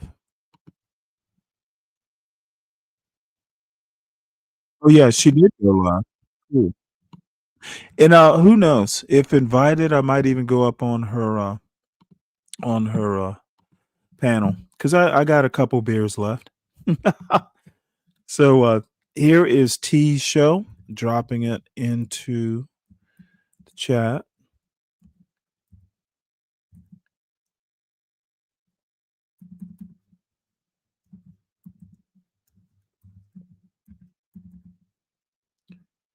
Oh my goodness.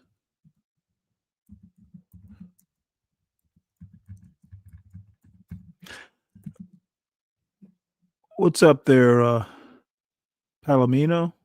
You're catching me on the way out. So here's T's show. See y'all over there.